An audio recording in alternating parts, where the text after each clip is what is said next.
everyone. Welcome to FSP, and this is episode number. I don't know. It's She didn't put it on It's not in the title. description. It's 70 something, I think. Anyway, hi everybody. Thanks for tuning in to the show. I appreciate each and every one of you being here, and we are going to have a lot of fun because guess what? This is a pretty cool day for Xbox fans, for gaming fans, and all that kind of stuff. We have a good week of game releases. We have more ABK things happening. We have Halo 5, or not Halo 5, Halo Infinite details as well. And there's going to be, I think, a little bit of more of a resurgence into Halo if there hasn't been, although it's kind of hard with it being so many damn games to play. But there was some really cool announcements today. As well as people were talking in our DMs. I guess Colt said something on his show today on XNC about that Oblivion and possibly a Fallout 3 remake or whatever, and maybe being exclusive to Xbox. I didn't hear it, so I'm waiting for Psycho to get here because I think he was listening in when that was going on. So we'll see what he has to say about that. But yeah, I'm curious. And games coming to Game Pass, Call of Duty, Diablo, all those kind of things was actually talked about today from Activision, which is interesting. So we're going to get into that stuff. I want to thank the amazing people in the chat for being here and helping us get started with this show. You all rock, and appreciate all the support for the channel and everything. We're going to have some fun. The two panel members that we got getting going today, we got Jasper here. What's up, Jasper? Going pretty good. Just bought Modern Warfare 3 so I can play the beta this weekend. Got Forza downloaded so I can try that tonight. See what you all have been playing last week. Nice. That's about it. Oh, and then Psycho jumps in. Yeah, nice. How are you doing, Fuzz? I'm doing great. Just been playing a lot of Forza. Getting some cars painted. Enjoyed racing you guys last night and stuff. But yeah, I gotta see if I can get, what is it? I think there's an achievement for 30 cars, level 50. So Nice. I've only got 2 there so far. So we'll see. Just leave the Xbox on, turn on the AI, just let it go around the track when you sleep. And you had us racing some damn Miatas yesterday. We were playing some multiplayer, and me and Fuzzy here, and we had Pong and Steel. We were doing some multiplayer racing yesterday, and honestly, had a lot of fun. Yeah, it was nice getting that competition going in the multiplayer in Forza. I hadn't done that in a while, to be honest. So it felt nice, and I'm excited for Jasper and maybe Psycho to hop in here soon, and we'll see where they stand when the rubber meets the road. How you doing, Psycho? I am doing fantastic. Sorry, I'm a little bit late. I had 14 fucking updates on Discord, so gotta wait through that before I can jump in here. But I'm here and been having fun playing some Starfield. Finished the UC mission, and that was a great freaking factions. Not I know factions quest line. That was really great. Now I'm gonna try to hop on to possibly the free star and go there. Yeah, I won't say anything because just in case people haven't played it yet, that quest line. But I pissed off the pirates. Let's just say that, and they weren't happy and had a bunch of little dog fights, and then yeah, it was that was amazing, and loving it so far, and just other things that's been going on. Got a new special power, and then I was just watching some Halloween stuff. I was just watching Sleepy Hollow, and Nice. what did I watch last night? Beetlejuice last night, and and don't forget, if you guys have Xbox Game Pass, in your Game Pass perks is Halloween. Chainsaw. Is it Texas Chainsaw Massacre? Okay, I don't know if it's the new one. It's the It's one that came out probably- like I think last year or 2 years ago, or whatever it Okay, was. so it's the new one. Yeah. So yeah, so that's in the Game Pass perk. Don't forget that. And we got a couple other things to talk about with the Xbox later in the show. But it's great to be here, and can't wait. Yeah, man. So I might just let y'all know my connection is stable, but it's like really low. So hopefully the quality is okay.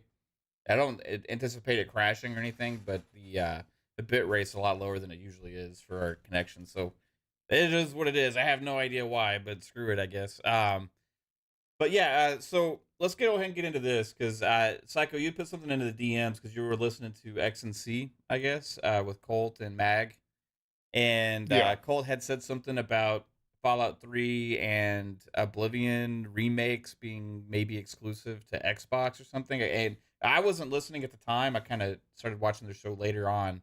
So what did Colt have to say about that exactly? So pretty much that that games that are kind of exclusive to Xbox, like they have not been on any other console, kind of like Fallout. Fallout 3 Fallout was more and Oblivion were both on PlayStation. later. Fallout There were 3 would launched at the same time, didn't Yeah, it? the Fallout 3 was Oblivion- there at launch, and Oblivion was a year. Oblivion- It was a year later. Yeah. Okay. So it looks like they're going to stop putting games onto PlayStation that are considered first party, kind of, just because because Sony's still doing their tactics, money heading games. So now Xbox is like, you know what? We can control first party, and that's what they're going to do. They're no longer going to put their games onto PlayStation. Because we saw the whole thing with Ghostwire Tokyo and Deathloop, and he believes that this is going forward for any first party. So Was that like from a source or something that he said that, or was that just speculating? He didn't say where he said it from, but I'm assuming he heard it, and possibly just where things are falling into line, how Elder Scrolls 6 is going to be exclusive. We saw Starfield being exclusive, so it could be maybe a little bit of speculation, or he heard it. So it really didn't. Even in go the chat into it. that they were listening to his show, like Magnum Westward says Colt was just speculating, and then Calorie says no, he said it was from a source, but he can't mention who though. So I had to go back and listen, but I found that it was noteworthy because it is I think it's existing probably franchises, so the- it is a little interesting. I think there'll be a lot of salt if that I happens. think what it's saying is that Colt heard from a source that there's remakes in the works, but he speculating that it's only going to be exclusive. I think that's maybe what they're talking about. Yeah. I don't know. Maybe That Right. could be. Yeah, I mean, those- That's where I kind of got it from. I mean, the remake to Oblivion is no like Yeah. it was literally in, I think it was in the leaked documents from the that came out with ABK stuff, right? Yes. So like that's not like a surprise, or No. I think it was called a remaster in there. So I don't know if it's going to be a remake or remaster or whatever. And that was also from 3 years ago is when those documents were from. So I'm assuming if they actually had been working on it for that long, which they may not have, it could have just been something that they had planned on doing. Haley that said it the would source be said that the source said it was exclusive, but Colt disagrees with the source. okay. So- Yeah, that Right on. that aspect I didn't hear him saying that it was a So source. Colt disagreed with the source about that. Okay. But Yeah, he it does just that. would fall like here's the thing, like they're continuing to support like Elder Scrolls Online. Like when Skyrim got the update, Skyrim Anniversary, that went to PlayStation as well, and all these things. If there's a remaster remake for games that are currently on PlayStation, which those games, well, they kind of are, like those are both PS3 games, right? And they don't really have Yeah, Skyrim was. yeah, they don't really have, and so is Fallout 3, right? So Yeah. they don't really have backwards compatibility for PS3 unless it's through the cloud with PlayStation Premium, right? So, like, do those count as being currently available? You know what I mean, to the ecosystem anyway. It'd be interesting to see what they decide to do with that. I have no idea what they're gonna do. Like I said, I didn't listen. I didn't hear Colt's show, so I don't really know exactly what he said. All I have is the different people saying things here. But It's also weird because didn't Bethesda also offer like 10 or 15 games for like the PlayStation Now service or some shit too? yeah, PlayStation Plus has like a collection of Bethesda games as well. Yeah, So a it lot would. of Xbox I One. would if I would think that it's probably not going to be exclusive, right? But if it is, it wouldn't surprise me either at this point. Yeah. So, at the end of the day, I think if it is exclusive, if those games are exclusive, it'll create a lot of salt in the PlayStation community. They will be very upset, I believe. Yeah, I think there will be. I think it is going to be exclusive, just for the fact because the PS3 games cannot be played natively. They have to be emulated either through the software because PS5s don't have the Well, actual if they hardware. remaster it, then it would just be a native PlayStation 5 game. Well, they have the PS3 source code, so they have to do more than just remaster the PS3 coding to be able to play. That's why none of the PS3 games they would remaster them on the PS5 if it was that simple. They have to do way more work into I it. mean, I'm sure they would. It's like I'm sure they could still do that. But then the other Yeah, side but is like, it worth Microsoft and Bethesda to do that extra work for what? For PlayStation? Nah, it's fuck them. Well, the keep it on interesting thing Xbox. too, like like I said, I don't know what Colt said exactly, but it's an interesting discussion because like of the legacy, like the chat said, the legacy titles thing that was mentioned before, but also, Elder Scrolls is a franchise, and they've already said that Elder Scrolls 6 is going to be exclusive a couple different times. Now it was in the leaked information, plus also Phil said that directly before, and now that we know the ABK thing is not demanding that it's not. With the remedies and stuff, because all the remedies focus on the cloud and ABK. There's no reason for them to have to play nice with that. Maybe they don't consider a new remake. It depends on how far they go. Like, for example, we were talking about this earlier, Jasper, right? Like, if you just remastered and update the visuals slightly, kind of like with Quake 2 or whatever, then at that point, it's still a lot of work into it. It makes it really enjoyable and all that kind of stuff, but it's still the old game, a newer version of it. But if they went in and remade it like a Dead Space or like a Resident Evil situation where it's like built from the ground up, is that really a legacy title? Because in that case, it's kind of like a new game, right? And I don't know where that is going to stand. So I think it also depends on what kind of game it is. Did PlayStation get the Quake 2 remaster? I think everyone did, didn't I they? think so, right? I think PlayStation got the Quake 2 remaster. I could be wrong. I know I got it in Game Pass, so I didn't even bother checking. Right? I think Switch even did, didn't it? Maybe that so. I don't know. I know that like the other like Doom titles, I think were offered on PlayStation. Don't think it was in PS Plus, but I think it was just on available to their platform. And Skyrim Anniversary even came to Switch, right? Yeah. Yes. So that was even taken it to another platform Skyrim's never been before, right? So I don't know. It's hard to gauge exactly what's going to happen. But if I was on everything, even Switch. If I was to put money on it right now, I would say it's probably going to be everywhere if it's a remake or remaster, unless it's like a whole brand new ass game, right? That's like built from the ground up. Then I think at that point maybe they keep it to themselves, right? Yeah,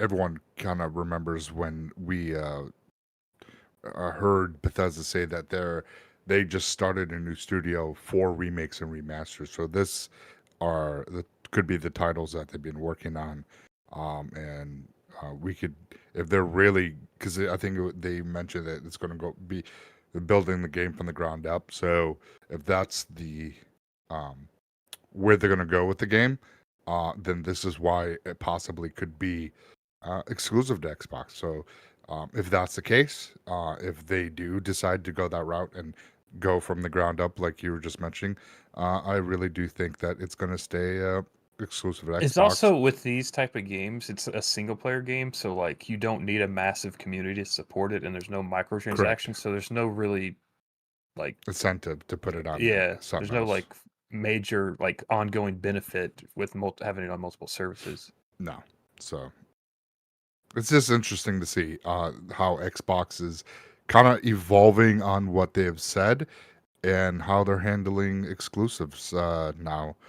Since with this ABK news that they have not needed, there were no remedies to make games put onto the PlayStation, and just COD was pretty much, and Cloud was like the only two concerns. So I really don't see them handling anything else. I think everything is going to be exclusive, get people onto their Game Pass service, and really grow their numbers where they want it to be by 2030. I think it was they wanted 100 million. But we kind of see that right now, like with these consoles, I mean, we're looking at like game sales, like was God of War kind of capped out at 20 million, but then you see with the Xbox is a little bit different metric, and you see 30 million game users actively playing like Forza, and I forget how many right now are playing Starfield, but it's just interesting to see how what they're doing is really benefiting them, and they're starting to see the I guess all their hard work is kind of bearing fruit. So it's really cool to be a game. I'm Xbox personally gamer. could care less either way, honestly. Like if they're in Game Pass, I win, right? But I understand like that it does matter to a degree, like as far as gatekeeping the ecosystem in certain respects for the business and all that kind of stuff. But Calorie, thanks to Calorie, who actually put Colt's quote in the chat, and he also put a link to the that segment there. But I'm just gonna read the quote here. It says, Colt quote, "The insider who will remain anonymous said, Colt, you got it wrong in your video. I've heard from the lines and the vines that they are going against the grain and making them exclusive." And then they went on to say that Kelly went on to say, in my opinion, if they were just up-res with the same assets, they would go to PlayStation. I hope this means they will be full remakes in the vein of Demon Souls. That's kind of what I hope as well. Like that would mean more as to what these kind of games are. And if they are going to be exclusive, I think that tells us they're going to be bigger, more important releases than just like up-res's update kind of situation, right? If it's just upscaled, I'm not playing it. Yeah. Yeah, and I think that's what people are noticing. Like, okay, well, look at all these remasters, remakes that Sony's doing. They're I mean, if you look at The Last of Us, it's just a fresh coat of paint. It's not a full remake. Maybe some mechanics. I mean, the thing with that though is it's a game that was made 4 years ago, whereas fucking Fallout 3 and Oblivion are like Correct. 15 years old. That's the thing. It's that they're like they just do a remaster, a reskin per se.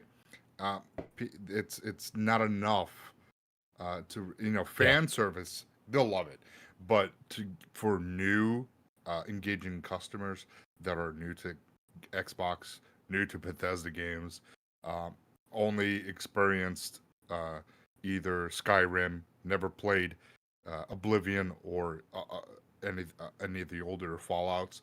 If they actually do a remake, kind of like what they've kind of said with those studios that studio that they mentioned, then they could really entice a whole new generation of gamers that are new to Bethesda games, like it, like, oh, okay, you know what, let me try out Starfield, let me try out the new Elder Scrolls 6 that's coming out. Hey, Elder Scrolls Online, they got a new expansion coming out, let me give that a try.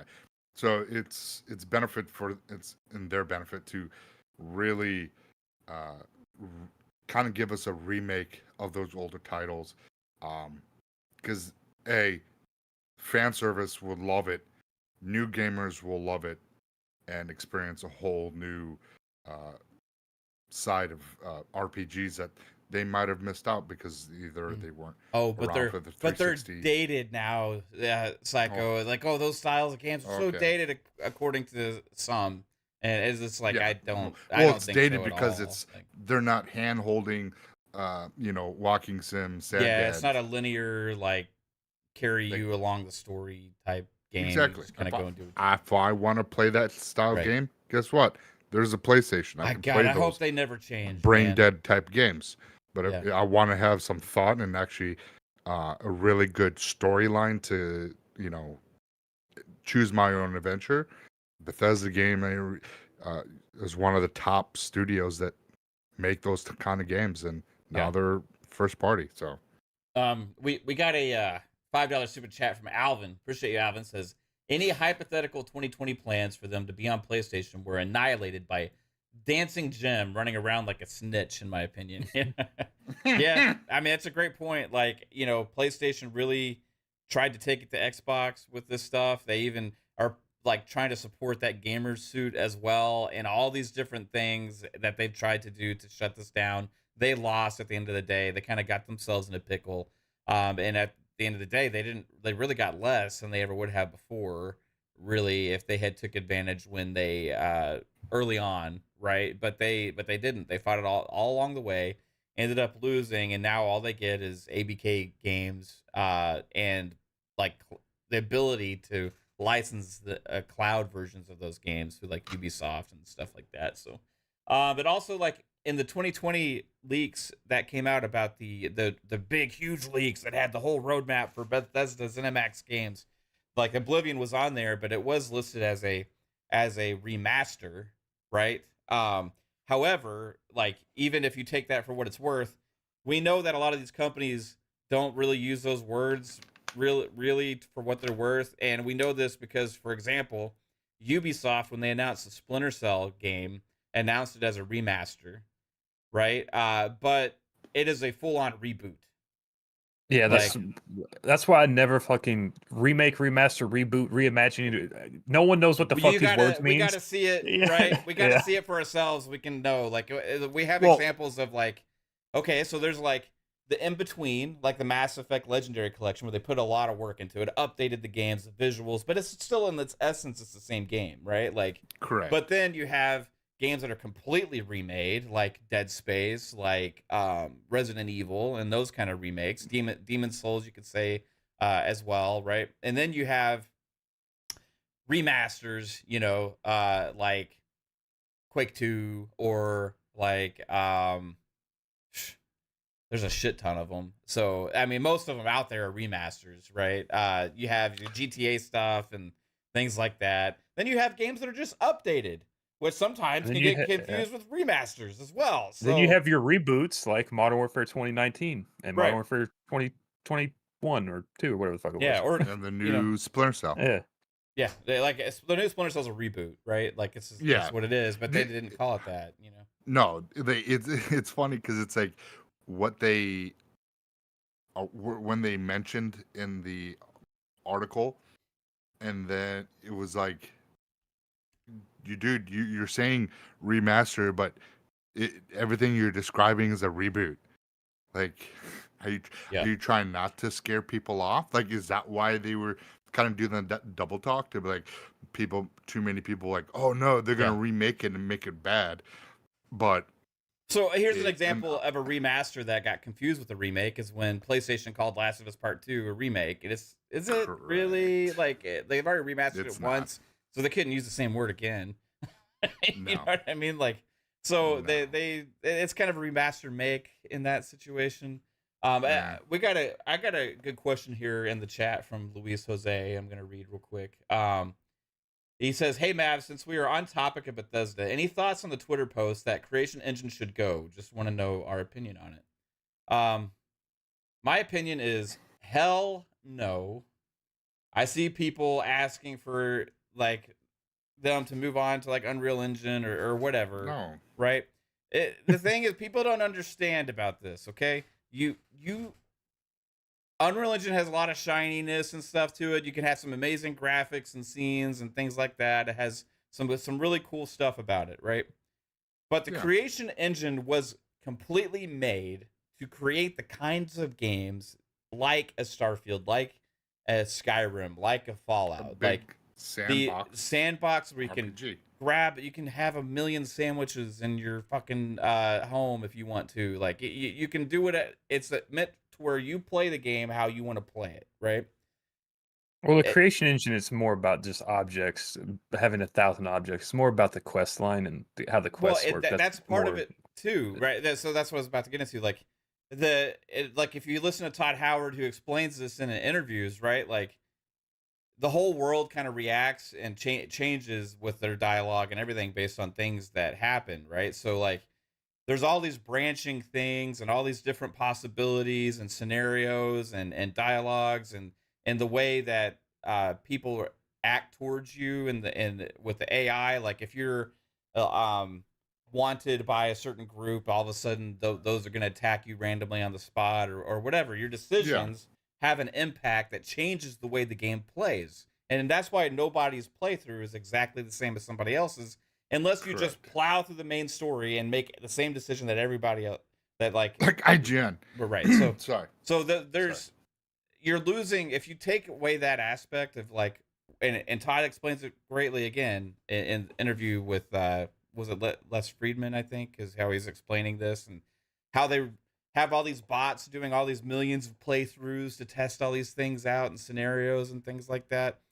Like you're taking the essence of what makes the game different and special away just to appease those that want the shinier looking better faces, right? Yeah. And like Decado says, tell me you have not played a Bethesda game without saying you put time into a Bethesda game. Yeah. Like Creation Engine, like you're saying, is one of those engines that you put their game in any other engine, it will not be the same. And then guess what?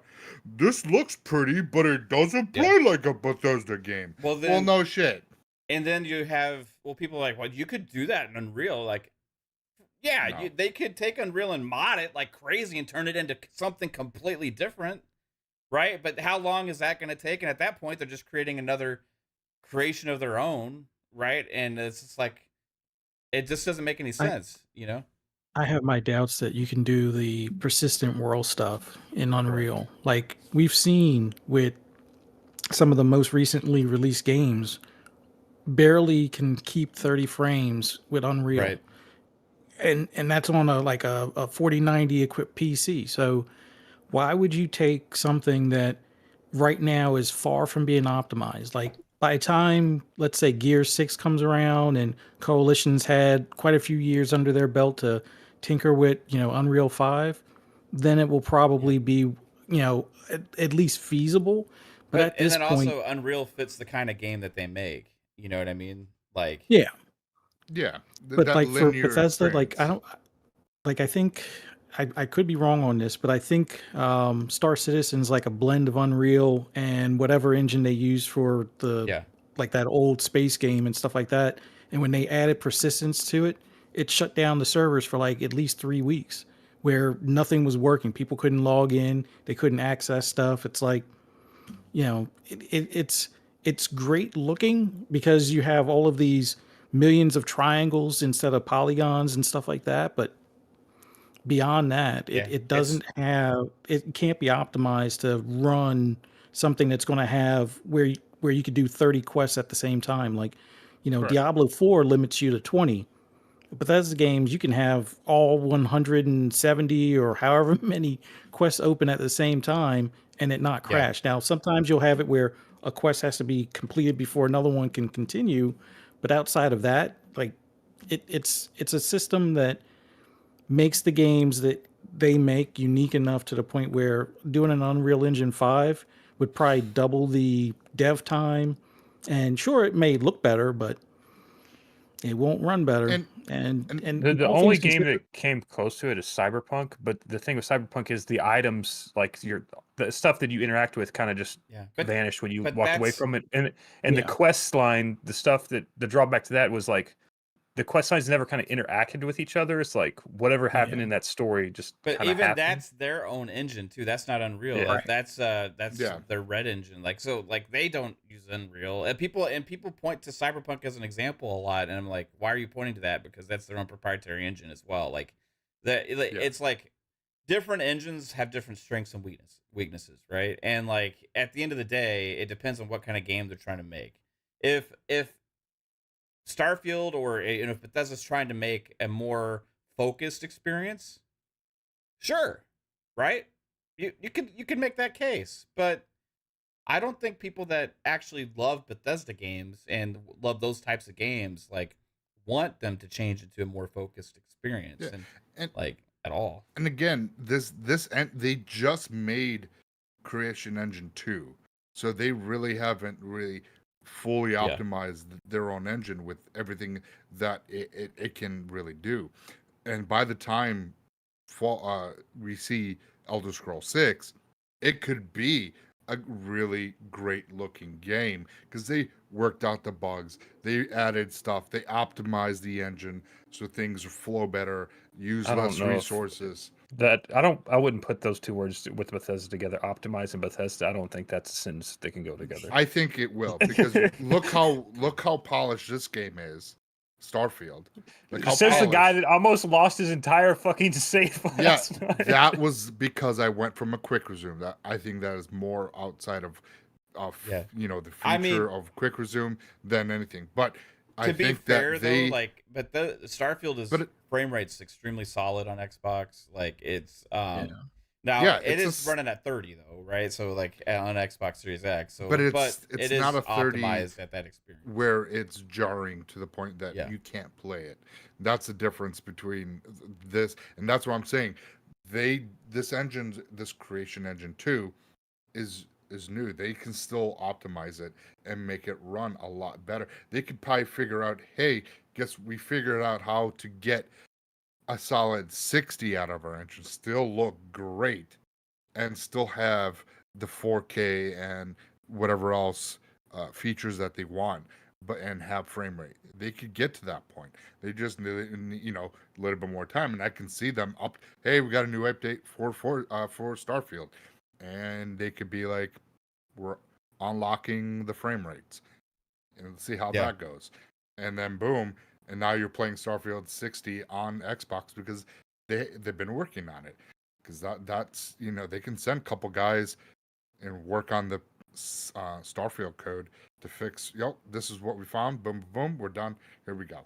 And that's the benefit of having your own in-house engine, because you get to work on it, and you can do whatever you need to it to make it better because it's yours. You're not licensing it out like a UE5, like the UE5, because by next generation, here's UE6 or here's the new Unity. We'll see if the president left. So we'll see that. He got kicked out. John Riccatello from Unity. Your model sucked ass, and we almost lost our entire company. So goodbye. The thing with Unreal is, to me, it's like a bunch of like cool catchphrases and really cool showpieces they do at these showcases and stuff like that, and they look amazing and they talk it up and they show some amazing stuff. But then when you use it, like even Fortnite, right? Like Fortnite, and that's optimized as best as you can possibly get for a lot of this stuff. But even on my brand new PC with the 7900 XT, like with the latest AMD card and stuff like that, if you turn Nanite on, right, it just tanks the performance. You can't even hit 60 on this thing. And it's like, oh, that's cool and all. Yeah, it makes it look slightly better, but is it worth the trade-off for that? No, it's not. And to think about what that would do on consoles, right, compared to this, because we're talking about a couple generations away already. The whole thing is like overhyped acronyms and stuff for marketing. And I think it's a universal engine that's good for people to be able to get into and make games with and stuff like that. 100%. And I think it has a definite place in gaming, and it's a good thing that it exists. But like I really get sick of the argument in the talk when people want every game to be made in Unreal Engine 5, taking away the specialness that every single game has, that with all these different engines that have their own strengths and weaknesses, it doesn't have to be Unreal. The thing is that what made Unreal Engine amazing, because before the game I'm about to mention, no one was fucking talking about Unreal Engine. But Gears of War brought Unreal Engine I mean, to I would the say forefront. Unreal brought Unreal Engine to the forefront. I No. think Gears was more of the Gears of visual War, showpiece. Like, correct. When they announced Gears of War, Epic did, on the 360. Gears on the 360, running on Unreal Engine, that blew the fucking people's minds. They're like, holy shit. Yeah, that was next level. A leap at the from, time. Yeah. exactly, leap from the original Xbox to the 360, and then Xbox going, you know, deciding to go with 512, was it a 512 gigabit RAM, I think it was, or megabyte for the for the 360. So they really optimized the 360 to utilize the Unreal Engine for Gears of War. And when those games came out, people were like, holy fuck. And that's where this trend of Unreal came from. And then Xbox One and PS4 generation, everything was Unreal 4 mostly, because, you know, you can have really great models, character models, and environments. So water was really great, you know, so you can have a really great game. But for some reason with Unreal 5, it's really not it's something's wrong with the coding where it's making these games. Yeah, looks great, but why are they suffering at 30 FPS? Yeah, and it's not just a new problem, Psycho. Like, this is dated back to like Unreal 4, Unreal 3, all the big Unreal launches. Y'all remember Too Human, right? Yeah. Everybody was so damn excited for Too Human, and that was like a big title, and they were so excited to be using Unreal. They were licensed it from Epic and all this stuff, and then the game just had all these problems. They couldn't figure out the camera system and all these different things. And then Dennis Dyack, who was the head of Silicon Knights, the developers that made Too Human, which was at the time an Xbox exclusive. I still love the game, but they actually sued Epic because of like lack of support and stuff from Unreal. They ended up losing, right, for whatever it's worth. So you can take that. But at the end of the day, like, there's been so many huge hyped up games that have failed, that were hyped up because of the Unreal Engine that it was using. And it's just, at the end of the day, it doesn't matter what engine it is. Like, why isn't everybody asking every game to be made in RE engine, or like Rage, or like you said the Red engine, or Decima, or, you know, like id Tech, right? Like, there's so many fucking amazing visual engines and like so many different engines out there that like are great, and like it's just because of the marketing, I think, and like the access that it makes to developers and stuff. So, well, it's last generation, so many went to Unreal that it got bloated, and it got to the point where, oh, your game's not great if it's not on Epic, which is not the case at all. But with these smaller companies, they don't have the resources to make their own engines. You know, so that's why it has a great place in the industry, right? But there's also a reason that every big developer publisher doesn't use it, right? Because they got stuff they want to make. They're familiar with their own technology and stuff, you know. Yeah, I mean, they got stuff that goes way back, that, you know, like id and Crytek, or what's the other one? I mean, Creation Engine itself is a good example. You know, yeah, those are like the Source from Valve, organically made engines, they're great. I mean, even Call of Duty still this day uses old id Tech engine, id engine, and, you know, but kind of modded for Call of Duty. You know what's hilarious? When Titanfall was originally announced that it was going to be running in Source Engine, when like and everybody's like, that's interesting, right? Like, how are you gonna pull that off? Because like everybody just known it as like the Half-Life engine, the the Counter-Strike engine, and all this stuff, and it was like Titanfall. You're gonna put that in Source, but it came out and it looked fucking amazing and had great graphics and smooth gameplay. It played completely different and everything because they advanced it and did what they could with the engine to evolve it. Like a lot of these engines are very versatile, but like at the end of the day, like you just let them work with what they want to work with, and like stop trying to tell these devs what they should do with tech, because I'm sure they have an idea of what kind of game they want to make and what's probably going to work best to make that kind of game. Yeah. Right? All right. Armchair CEOs. Spartan661 with the $2 says Bethesda games get better the more you play them. That's 100%. The more hours and the more different things you do, I feel like the more fun you have in a Bethesda game. Instead of plowing through the main quest line and doing it 5 times in a row, I don't know. That doesn't seem as much fun to me. Spartan661 again with the $2 super chat says the creation engine is its own thing. It isn't Unreal Engine 5. Yeah, 100%. That's what all of our discussion was just based on. That it's unique to the kind of game that they make. That was interesting discussion that happened organically. Organic. It just as organic as an Xbox acquisition. Let's move on, guys. But hey, thanks to the chat, you all watching, hanging out in the show. Appreciate you, every single one of you. If you like the content here, hit the like button, share it out, sub, notification bell, all that cool stuff. Halo. Slip space engine, right?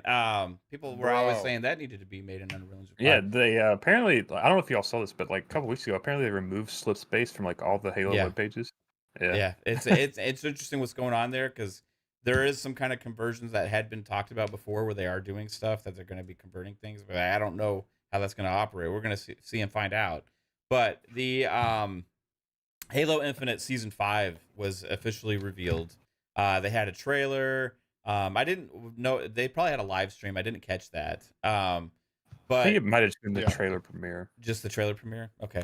So, but a lot of people are getting excited for this content because it brings a lot of things for this season that people have wanted for a long time. One of the most notable things is AI is coming to Forge. So people are going to be able to create their own like gameplay sequences and stuff within Forge, which I'm personally really excited about, because there's a lot of talented people that's been proven now with Forge on Halo Infinite. Is this just me getting excited about this, or are you guys going to give it a go? I'm only excited for the firefight aspect of it. Other than that, the multiplayer, I still cannot fucking stand the desync in that game. It pisses me off every time I go back and play it. So I'll try out firefight though. Yeah, and firefight I think is going to be an official mode as well that they release in the middle of the season. So they're having with Forge, they're having the AI components where people can make their own Forge mode pretty much as well. Like, but then there's an official Forge mode coming later in the season, is what it seemed like. Yeah, I mean, firefight. Yeah, official firefight mode coming later in the season as well. That's how the trailer ended, with that kind of showing up, and that absolutely will be a game changer for me, because that is really going to be something special, especially with the way that the gunplay feels on Halo Infinite. Then also they said that with the firefight thing, before we move on to I hope they take aspects from the campaign, like the classic firefights, but I'm afraid they're going to be lazy with it and just make the firefights on the multiplayer maps, and I don't want that. So firefight may be a little disappointing for me, but we'll see. But what if I think there's going to be Forge within firefight as well, right? So yeah, you can make your own firefight maps, but I just like what I'm talking about is like with ODST or Halo Reach firefight, it was always parts of the campaign that you like went back to and like kind of had a horde mode in. Whereas like I think they may go lazy here and just you do firefight on this map now, cool. It's like, do you think they would take stuff from the campaign, or they just reuse the multiplayer maps? I think they're going to reuse the multiplayer maps, and I don't want that. Okay. The Halo 3 ODST had the best firefight mode, in my opinion. It was absolutely amazing. And ridiculously hard, depending on what difficulty and stuff you played. That's actually our first game we ever played together, Jasper. Well, Halo 2 was. Oh, Halo 2 was? Okay. Yeah, because you were like, you can do 4-player co-op in Halo 2, and then we got 3-bit on there. Like, you can't do 4-player co-op. Oh, that's right. Didn't we go right into firefight right after that? Maybe yeah. I know we played some firefight. Anyway, yeah, we played firefight together. Yeah. Because we couldn't do the co-op. So the other cool thing about the Forge mode with the AI is you're going to be able to use all of the like mini bosses and big bosses, even the big main boss from the campaign, in the AI with the AI tools in the new Forge mode with the AI. So you're all of the special mini bosses around the campaign map, you know, that have the special weapons and unique like characteristics and all that kind of stuff. You're going to be able to use those as well as all the different enemy types from Halo Infinite in the AI tools within the game. So I'm just thinking about the creativity of the community and trying to figure out what kind of stuff they're going to come up with here. They're going to remake Call of Duty Zombies, but with Halo characters. Awesome, right? That just sounds sick to me, right? Then plus we know Firefight officially will be coming, but then also you have Extraction is coming back, which was a popular Halo 4 game type, and that's going to be a focal point of this season as well. And then you also have a cool thing that they finally gotten the first piece of this mix match of the armor systems. You're going to be able to use your helmets that you've unlocked on every core. So that way, yeah, was it about 3 years later? Yeah, holy fucking shit! 2 years, 2 years, right? 2 years later. Fair enough, though. So you're gonna be able to switch your helmets and transfer them between your core sets. The new core will be the Master Chief armor. I think the Mark 6, right? Well, that was I think the hero reward, wasn't it? No, I think it's the core is his armor. What I was understanding with that is it said new hero reward, and the hero thing is your new rank system they have. Once you get to max level, you become a hero. And I thought that was what they were saying was the Master Chief armor was an exclusive reward if you got hero status. Why don't we watch the trailer? Because it's only 1:40 minutes, and it kind of lets us all know. Yeah. So here, I'll drop it real quick. Cool. In the DMs. I forget we can do that on Discord so easily. Oh, hey, just share it on Discord, Psycho. Yeah, I'll pull it up. Jasper can pull it up with the activity thing. There you go, Jasper.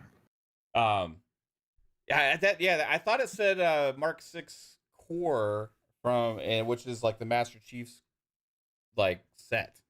So I could be wrong. October 17th. Yeah, it does come out October 17th. There's also 2 new maps. Here we go. I'll pause it here. Wait for it. Yeah. Why isn't it going big screen for me? Oh, expand video. Here we go. All right. Quality. Okay, I'm ready. Okay.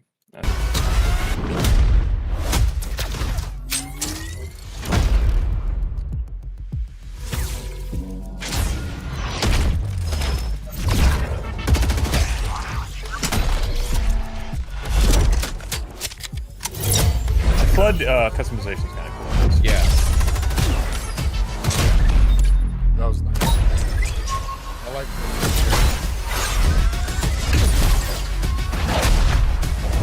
environmental kills.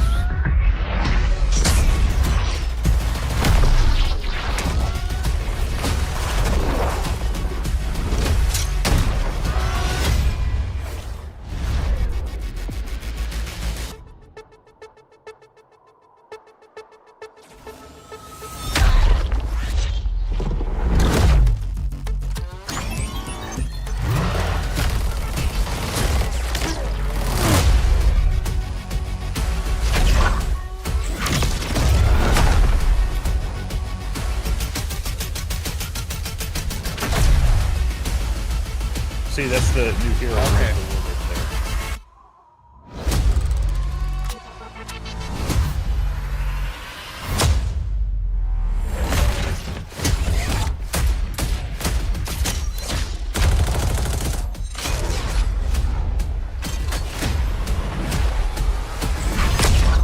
looks like campaign map right there.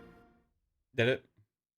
Yeah, that looked like, where they showed the warthog kind of like hopping, going up the little grass plain and jumping over and doing that. Like, I think that looked like it was that area. So I have not seen a map that looked like that. So I'm assuming it could be campaign. So Jasper, you might be happy.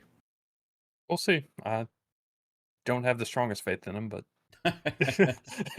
it's definitely, I mean, like, the biggest problem for me was, and for most people, was content, right?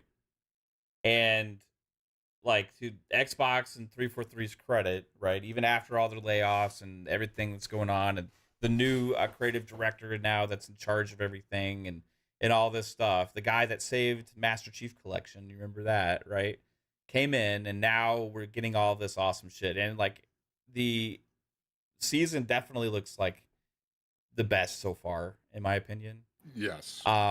It's no longer adding stuff that was necessarily just missing that should have been there. It's like cool stuff that we want. Like, and you made a comment about the flood armor sets and stuff. That's pretty sick.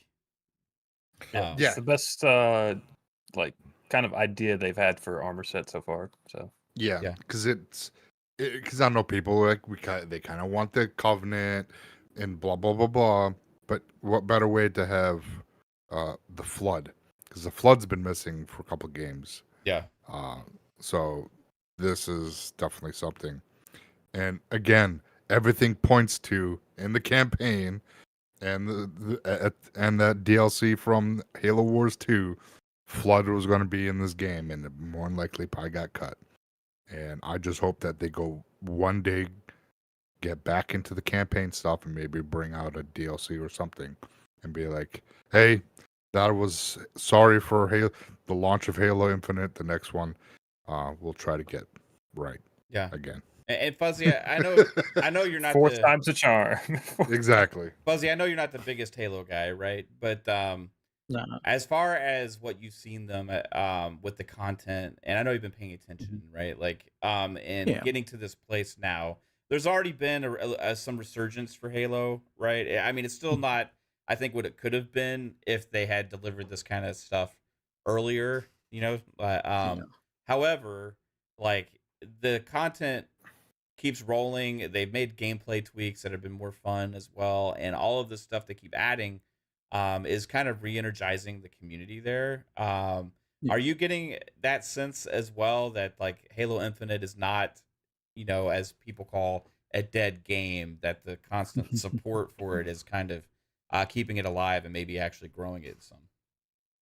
It seems like they're sticking to the time frame or the track that they were expected to do after, what was it, season 3. So it looks like now at this point, if everything keeps on going this route, hopefully at some point maybe we get some single player DLC. I know that there was a rumor of that all being canceled and stuff like that, but other than that, the expansions or the upgrades to Forge and having the AI and things like that are pretty huge, I would think.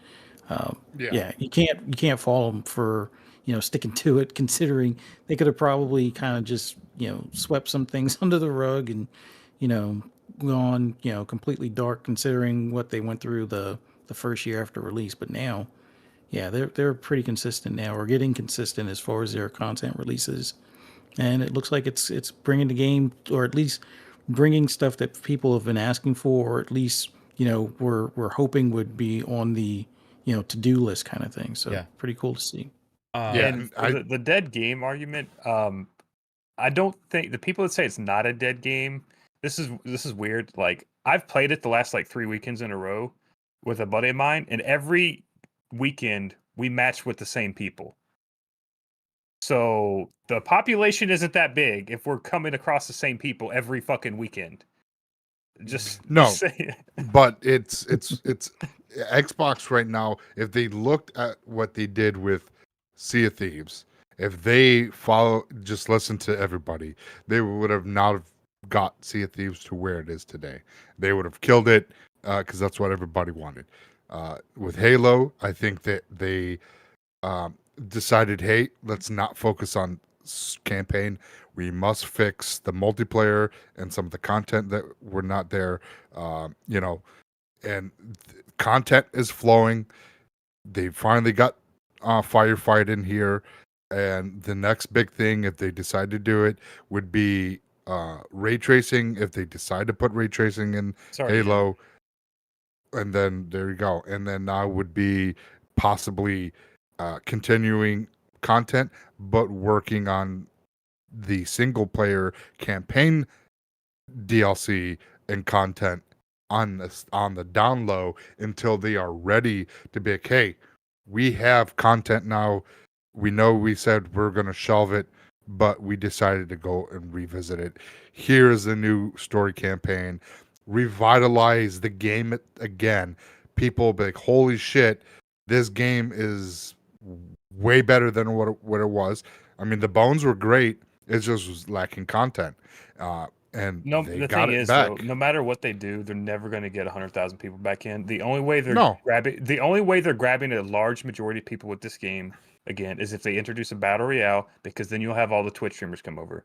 Or if they really want Halo to come back, they have to do a whole new game. That's the only way the community is going to come back in the hundreds of thousands. I don't think they would. It depends on what they bring back content wise for story, because if they bring back, try to finish but the thing with the story is it's a one and done, and then the people are going to jump off Halo again. But if the multiplayer is there, why would you jump off? Yeah, if they like, to your point though, Psycho, like if they had like a campaign content that also had a large multiplayer add-on to it as well, that would generate a lot of buzz and another multiplayer thing for people to get excited about, like at the same time. Right. If they are adding flood armor, and if they do gravitate the flood aspect of the story, like we kind of thought it was going to, if they do something along that line, and then they have FireFight with a new flood like content for FireFight, so they have flood FireFight multiplayer. There's new stuff. If there's new weapons.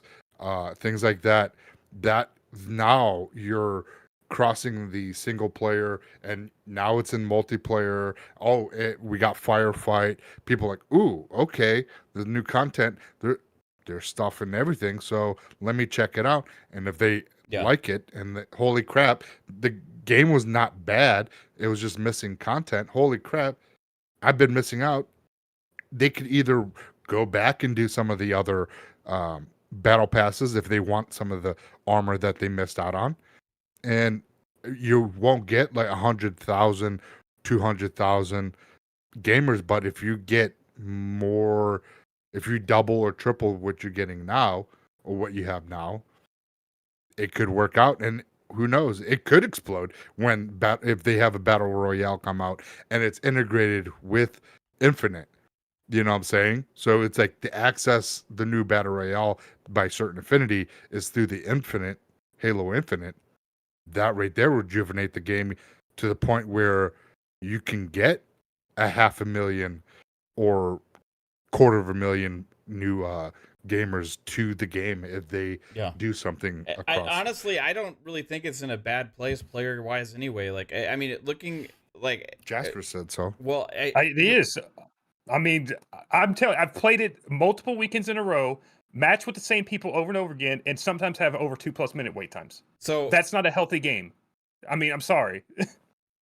For what it's worth, looking back to March of 2022, like the average player count on Steam is not too far off the last 30 days from what it was just 4 months after the game came out.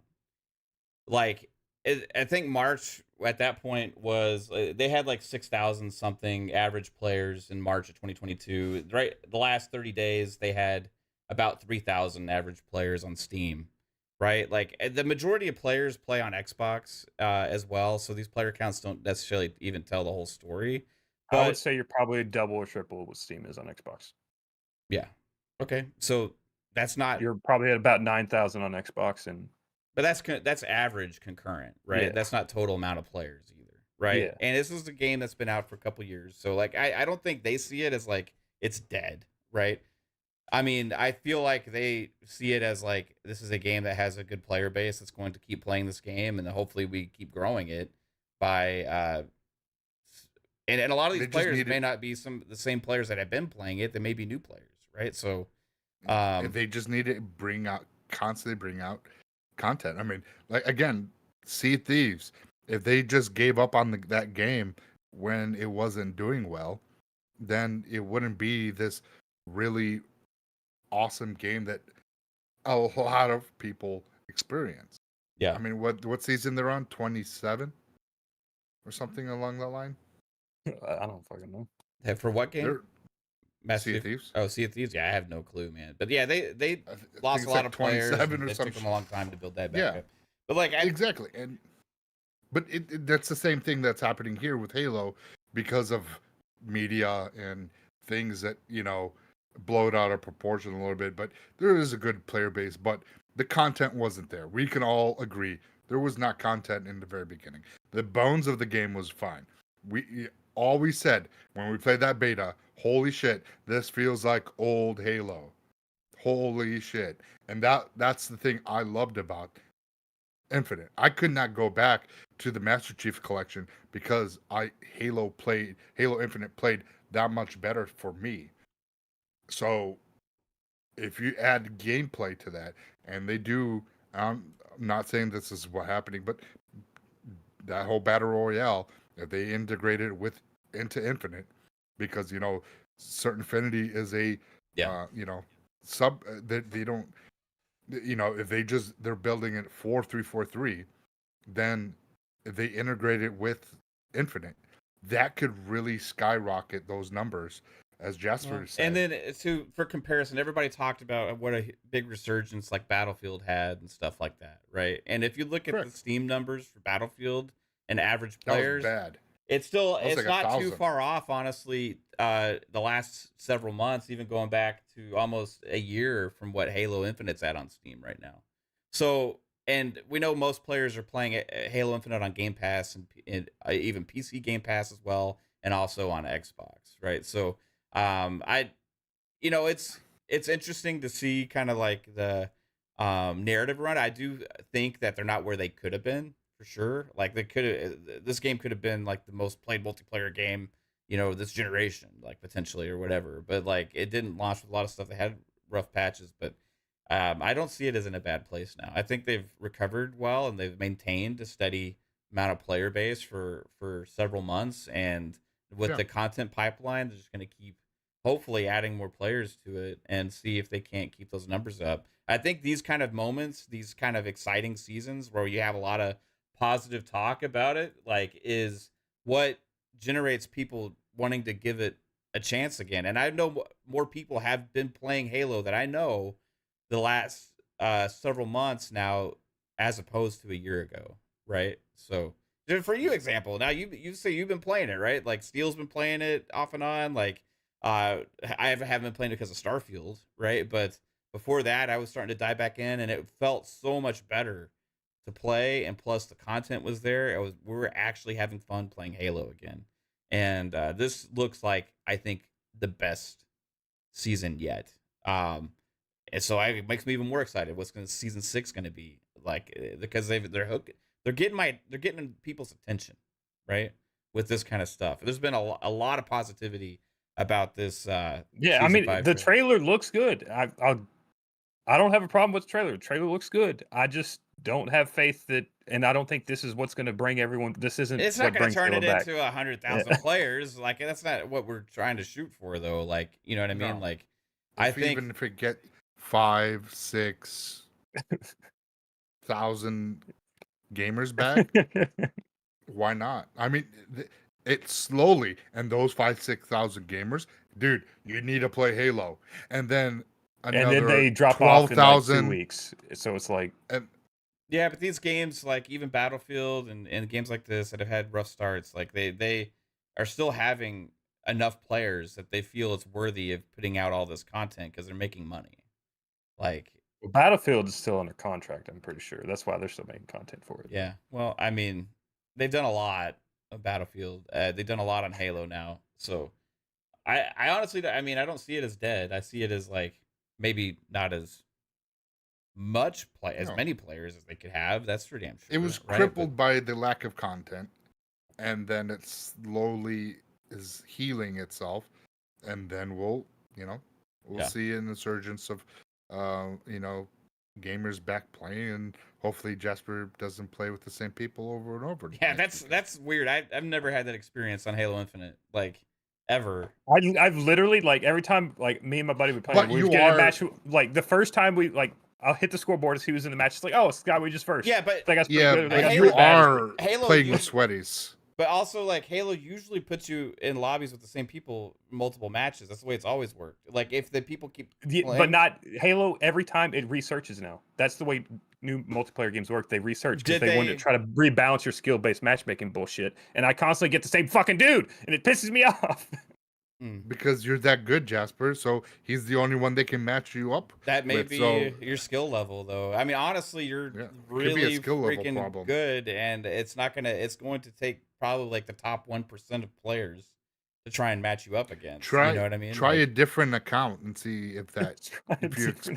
Just try a different account. Just go play on a different account that I don't have any of my skills. Well, that's why. I mean, for like years and years, that's why Sweaty is always would like, oh, I'm gonna make a new account and like, or like I'm gonna lose a bunch of games in a row just so I can get like down with the matchmaking. Like they would D-level or D whatever they called it, right? And you don't go against like what's that guy? Yeah, I got to go make a fucking Smurf account. Yeah, that's cool. Well, I'm just saying that could be part of it. I've never had that issue with Halo Infinite. Like, do it for educational reasons, there, Jasper. Find out what your results are and let us know if that is the case. If you are experiencing so play with your original account and then log off that account, go into a sock account, and then play under that and be like, well, shit, I'm getting different people. Then it could just be the matchmaking of Halo. Yeah. So just I don't know, let your mom play for a couple hours and she'll get you back down to, the noob level. And she doesn't know. She's like, oh, I like to spend time with my son. This is awesome. Thanks for asking me. And she doesn't realize she's being used to actually de-rank his account. Thanks, Mother. You've been a great help. I've enjoyed this splendid time with you. Oh, yeah. Oh, you lost? It's okay, Mom. It's okay. Keep playing 79 more times. The others ain't gotten to a big team battle match in 43.94 seconds. Not bad. Not bad at all. Official numbers. I think it's the match statistics. I think it's matchmaking. With the new XP Anonymous, I think I'm like about to hit silver. So the new XP says I'm about to hit silver. But when I was like playing ranked, I was like, I could have hit platinum if I kept grinding it out, but I didn't hit platinum. I was like diamond 3 or fucking 4, whatever the highest like diamond was. Yeah, he just didn't play enough. What was that? What's that guy's name? Blitz. Mint Blitz. Yeah. Yeah, I saw he just made Onyx fucking 5 or some shit. Yeah, I think he just did a video where he got to hero status or whatever, max rank. Yeah, the max rank. He just hit max rank. And I'm like, that motherfucker. I mean, he's like fucking Killtacular, Kilimanjaro, motherfucker. God, I would not want to play against him. And maybe I gotta give, for as much as I hate IGN and as much shit I gotta talk about them, they actually had a good gameplay capture of Halo Infinite Season 5. They should fucking garbage capture the flag. Yeah, it was Destin's gameplay, and he was playing it. I know there was some bots mixed in there and stuff too, because I could tell by the gamer tags, or whatever. But it was fun and good quality gameplay to watch for one of the new maps that they had. I think that one was Forbidden is what the map I saw was, and I didn't watch the whole thing, but you knew there was bots because they were using like the samurai. Well, it would have been a private event. I don't know if they gave him 343 employees, or it could have been some bots. Like, I don't know. Yeah, I don't know. But he was getting a lot of snipe headshots and stuff in it. So, but yeah, that was probably bots. But yeah, it looked fun. Honestly, this season has me probably more hyped than any season that they've announced so far. It comes out this month, October 17th, and this already loaded time for Xbox, which is probably for the best season they have, probably like the worst time to release it with Forza and also Starfield that had just hit, because those games have captured Also, Call of Duty's right around the corner. the attention of everybody. COD's coming. Yeah. The ABK deal is going to be closing. Everybody's going to be talking about Call of Duty and all this kind of stuff too. But like, I think it's exciting. I'm glad where Halo's at, and it's great to see them actually put out some great content. They also chose they went and changed the way that the some of the systems work for like the timed events and stuff. They're extending the length of that, so you have more time for like the timed events and stuff. And then also, there's like 20 free levels, I think, and they're putting the for the battle pass, and they're putting most of the free stuff more up towards the front of the battle pass, I believe is what they said as well. So they're making some tweaks to try and make it more engaging for players and new players. You can also earn enough currency now playing the battle pass to buy the battle pass for the next season, which is something that we've wanted as well. Wow, that's a crazy fucking thought. It should have been there at launch, I know. But it's absolutely awesome. I'm super excited about it. All right, so also, guys, we had some interesting discussions today from Activision. Blizzard actually made a tweet. Did they? Yeah, they did. Activision made What? Activision made a tweet today. Where was Um, I? I'm sarcastic. Oh, okay. I didn't know if you're being real or not. No. But Activision made a tweet, and it was interesting, and I think Hogue Law had pointed this out, that it's like, if it just says everything we need to know by them actually making this statement, like about where the Correct. deal is, right? And it's expecting to close any day. Friday 13th is the day that Tom Warren had pegged as at least the announcement's going to be made of the closing. Pegged. But it looks like Activision Blizzard is going to be closing this Friday the 13th. And the interesting tweet came from Activision saying that just to answer questions about, Game Pass, basically, is that in Call of Duty and Diablo IV, right, won't be in Game Pass probably this year, but they look forward to working with Microsoft to getting those games into Game Pass next year, as well as other games and stuff. So then Jez actually put out a article, or Windows Central did. I didn't see who was actually authored the article. I'm thinking it was probably Jez, saying basically that he heard that as soon as the ABK deal closes, there will be a collection of ABK games hit soon into Game Pass as well. So it's a little bit of interesting stuff here. And if we remember back to what Phil said in an interview, that there are some mechanical things in the background that they have to do, so it's not just like an instant like switch thing that they can flip as the second the deal closes.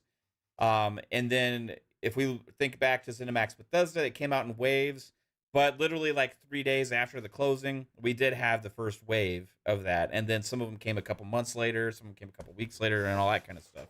Now this deal, if it closes October 13th, you have Call of Duty releasing November what? November. The campaign's a week early. I think the full game's technically out like the 11th or some shit. But okay, so like November 4th, roughly is when. Okay, so 6th, less than a month. 4th. Less than a month later, Call of Duty Modern Warfare 3 releases as well. So, and then you think maybe 2 months or 3 months later, which would be January, February of next year, maybe they can figure out a way to get that into Game Pass. But it's going to be interesting to see what happens. It's interesting that Activision made that statement. And then it's also interesting what Jez said, because, they have sources and stuff, and he's usually pretty spot on about a lot of things as well. So what is y'all's thinking about what's going to happen? I'll go with Fuzz first, man. You think there's going to... I'll see if you agree with me, right? A collection of back compat stuff, like older stuff that's easier just to say, okay, just put it in Game Pass, whatever. And then the big games that have either come out recently or have these ongoing seasons and all these kind of things that might take some tweaking behind the scenes to get like the way that the players are going to access it via Game Pass, or what they get exactly out of the Game Pass versions, all that kind of stuff, and not to cannibalize the sales that they've already pre-ordered and all these kind of things for Modern Warfare 3 as well. Because they don't want people speculating, I would think, right? Like if they know it's not going to be there at launch because they got other back end stuff to do, go ahead and say, yeah, it's not going to be there at launch in Game Pass because. I don't think the reason for Call of Duty is the back end shit, to be honest. But I still think it's the Sony thing or something possibly, but but if but the we'll fact see. that Activision made this statement kind of erases a lot of that for me about the Sony thing. Like, I mean, because they're actually mentioning Xbox and Call of Duty and Game Pass in the same statement, right? And that's something they would have not even been allowed to. Because they could have before. put Diablo in there because Diablo had no contract with Sony. Right. Right. So that's another aspect there too, Jasper. Like, I feel like it's, and when we say mechanical, they want the money. I don't think they like have to go and like, well, this game won't work in Game Pass. Like, but you got to look and think about it like from this perspective. Like, Call of Duty is about to come out. They've already announced all of the way the systems are going to work with like what you get with your pre-orders, what you get with this, what you get with that, how everything that's included here and all this kind of stuff. Like, if it closes on October 13th, right, they would have less than a month to get it into Game Pass. At that point, they'd also have to say what's included with the Game Pass, what the discounts are going to be for all of the Battle Pass type stuff, all of these other things. And I think it's just a little too soon for them to get this huge, massive release implemented into Game Pass with the marketing. They and all could that do it stuff if they well. wanted it. I think it's just purely that they know that they would lose on pre-orders and they're going to lose holiday sales. That's Microsoft's major point there. They know they lose a shit ton of money if they don't, so they're going to hold it till next year. But the whole reason they're doing this deal is for Game Pass, right? So yeah, the Game Pass thing will still play effect next fucking year. They're still going to get a shit ton of fucking money. Yeah, but I feel like if this deal had closed sooner, this game would be in Game Pass. Yeah, if this deal would have closed in like January, it would have been a Game Pass. Right. But so there you admit the timing's an issue. Yeah, because everyone's already fucking pre-ordered. They probably got a. That's what I'm saying. But the thing is, they can still do it. They just know that people would cancel their fucking pre-orders. Yeah. But the reason they're making the statement now, I think, is because they don't want people wondering, right? Because they don't want people holding off from buying the game when they know it's not going to be there right away, right? Yeah. They know they won't meet that deadline, right? Like, so they're like, go ahead and buy the game. That's what the model is already at right now, and then later we'll put it in Game Pass. Like, I think they're gonna do like Call of Duty coming to Game Pass is a special thing, right? Like, it's not just gonna be like anything.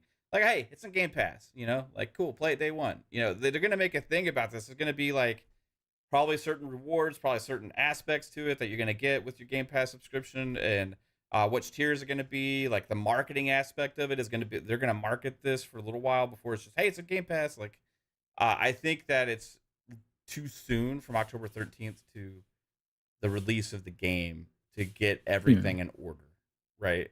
I think it winds up being early next year. Like, it's a matter of the pre-orders. They don't want to get those canceled.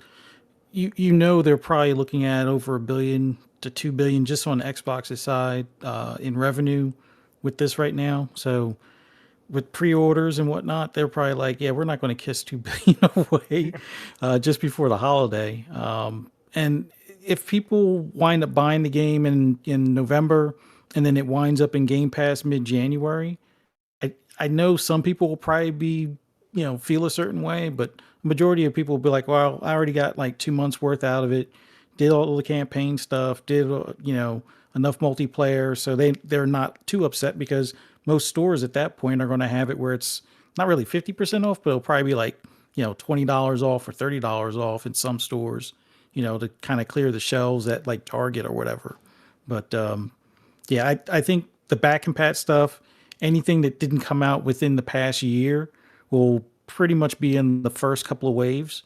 But like Diablo 4,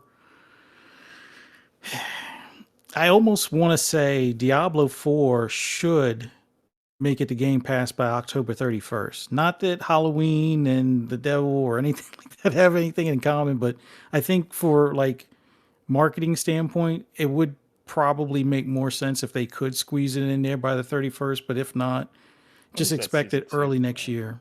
Diablo 4 season. Yeah, that's what Activision's saying right now. So it'll be interesting, like how soon Microsoft makes those changes and adjustments. Like, there's more to it too. Like, becoming first party, like cross buy, is an expectation as well. like personally, like I hope at least they get that implemented in time, right? That's Yeah. where if we buy Call of Duty Modern Warfare 3, we can play it on Xbox and PC with only having to buy it once. I think that's probably their main technical reason that they would hold off on stuff is just to get it to where they can launch it to PC at the same time.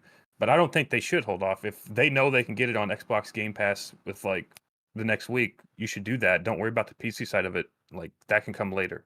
But Right. So basically you're saying Phil's lying for like just CEO speak because he's wants the sales, right, from the game instead of the Game I mean, Pass. he's Because some of that's probably been I'm told to thinking him if too. they It might not be even his decision Yeah. at that right, point. but so here's the thing, like if he makes those decisions usually, right? Like at the end of the day, the Yeah. buck stops with him when it comes to a lot of that stuff, right? Like what I'm saying is like I feel like if they could get it in Game Pass, they would do it. Right? Like I don't feel like When they you're about to could. lose like $2 billion because you're about to just flip a switch and make the game essentially for free, like and lose out on 100 million sales, like you're not going to do that. But how many subscriptions would they get to Game Pass from doing that though? Like that's How what many are they going to get in a few months anyway when they flip it back over to Game Pass? So they double dip. They're Yeah. double dipping. Right. I You're pulling a see, PlayStation. I see what you're saying. I just honestly I think like if they could, they probably would. But I honestly think that it's like too soon. Satya's like, Phil, let's get matching yachts. So hold off on hold off on hitting the switch.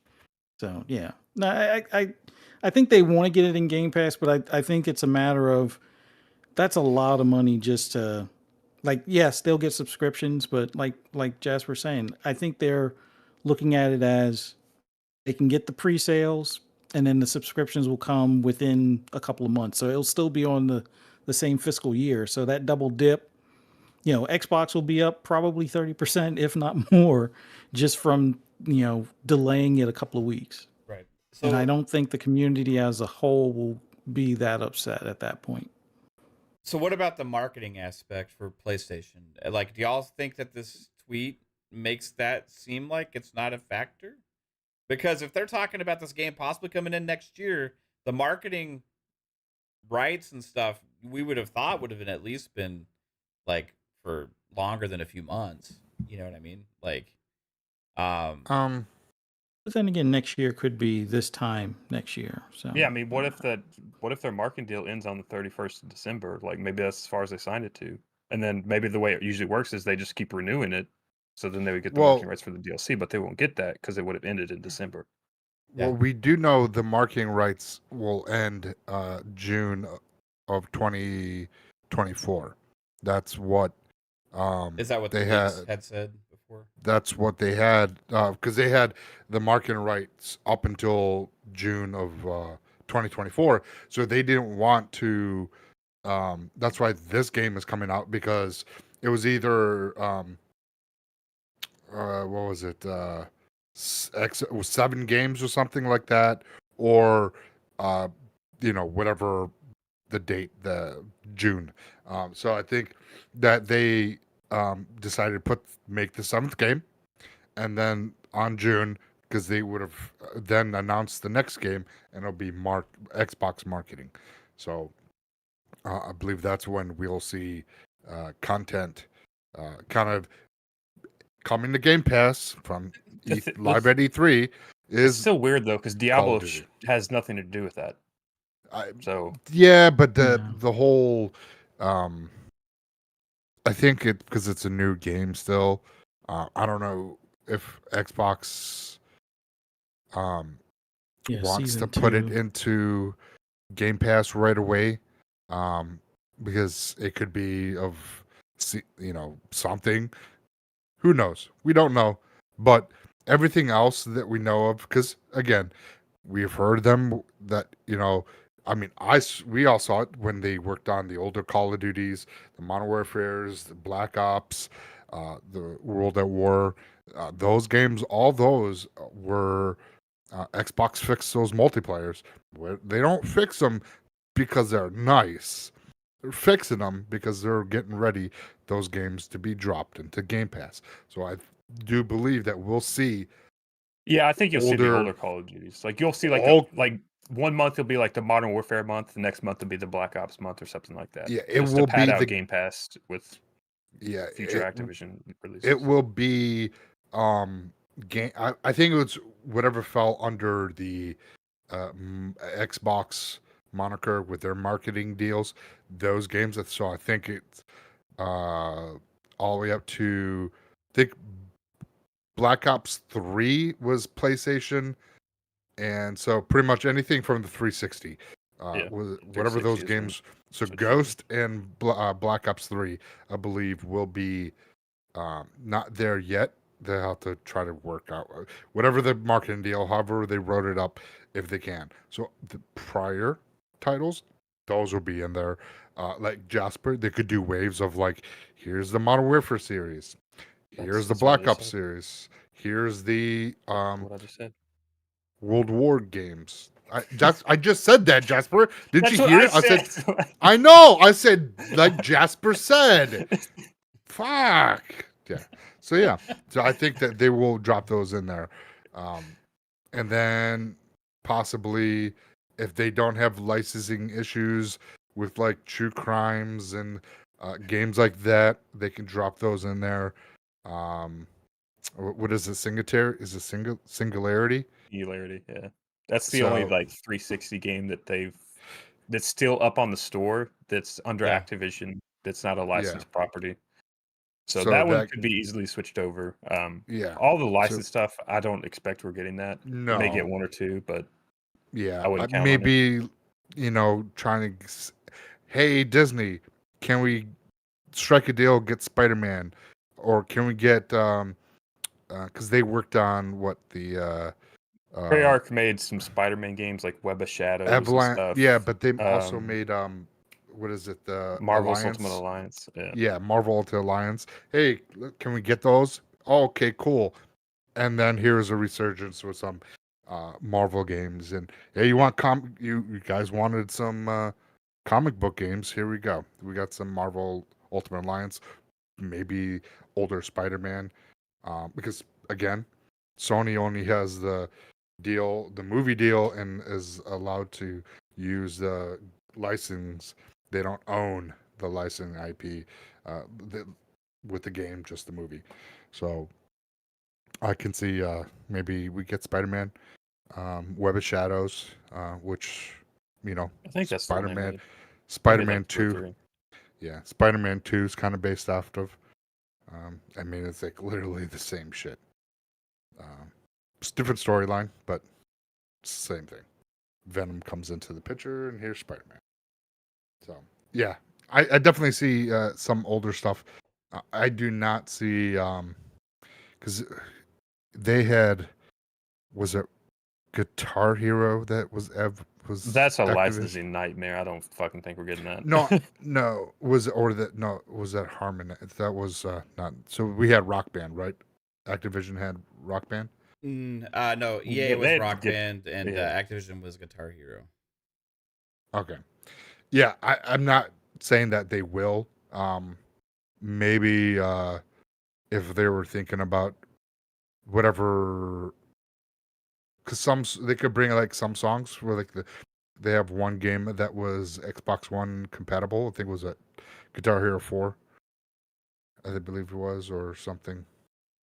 Yeah. So maybe. Yeah. Well, the interesting thing is I don't know if the first wave, like if we do get a first wave shortly after the closing of this, like let's say October 25th or whatever, when the first wave launches, it would be interesting if they do the older Call of Duty titles, because that would interfere with the new Call of Duty, or it could hype it up. Right. Or do they just release a bunch of the old random shit like Tony Hawk, Spyro, Crash Bandicoot as the first wave? Let me read what Jez said, because they're citing sources, right? So on his article, first I'll read what Activision Blizzard said. Okay, Activision, yeah, no problem, Psycho. Activision Blizzard said, "It's awesome to see anticipation building for Call of Duty Modern Warfare 3 as we continue to work toward regulatory approval of the Microsoft deal. We've been getting some questions whether our upcoming and recently launched games will be available via Game Pass. While we do not have plans to put Modern Warfare 3 or Diablo 4 into Game Pass this year, Once the deal closes, we expect to start working with Xbox to bring our titles to more players around the world. And we anticipate that we would begin adding games into Game Pass sometimes in the course of next year. Now that's from the official statement from Activision Blizzard, which Hogue Law had pointed to as very interesting. It's maybe like sounds like it's coming from Microsoft in a way, right? And he made a good point about that because they're already kind of making statements together now, right? Which is cool to see.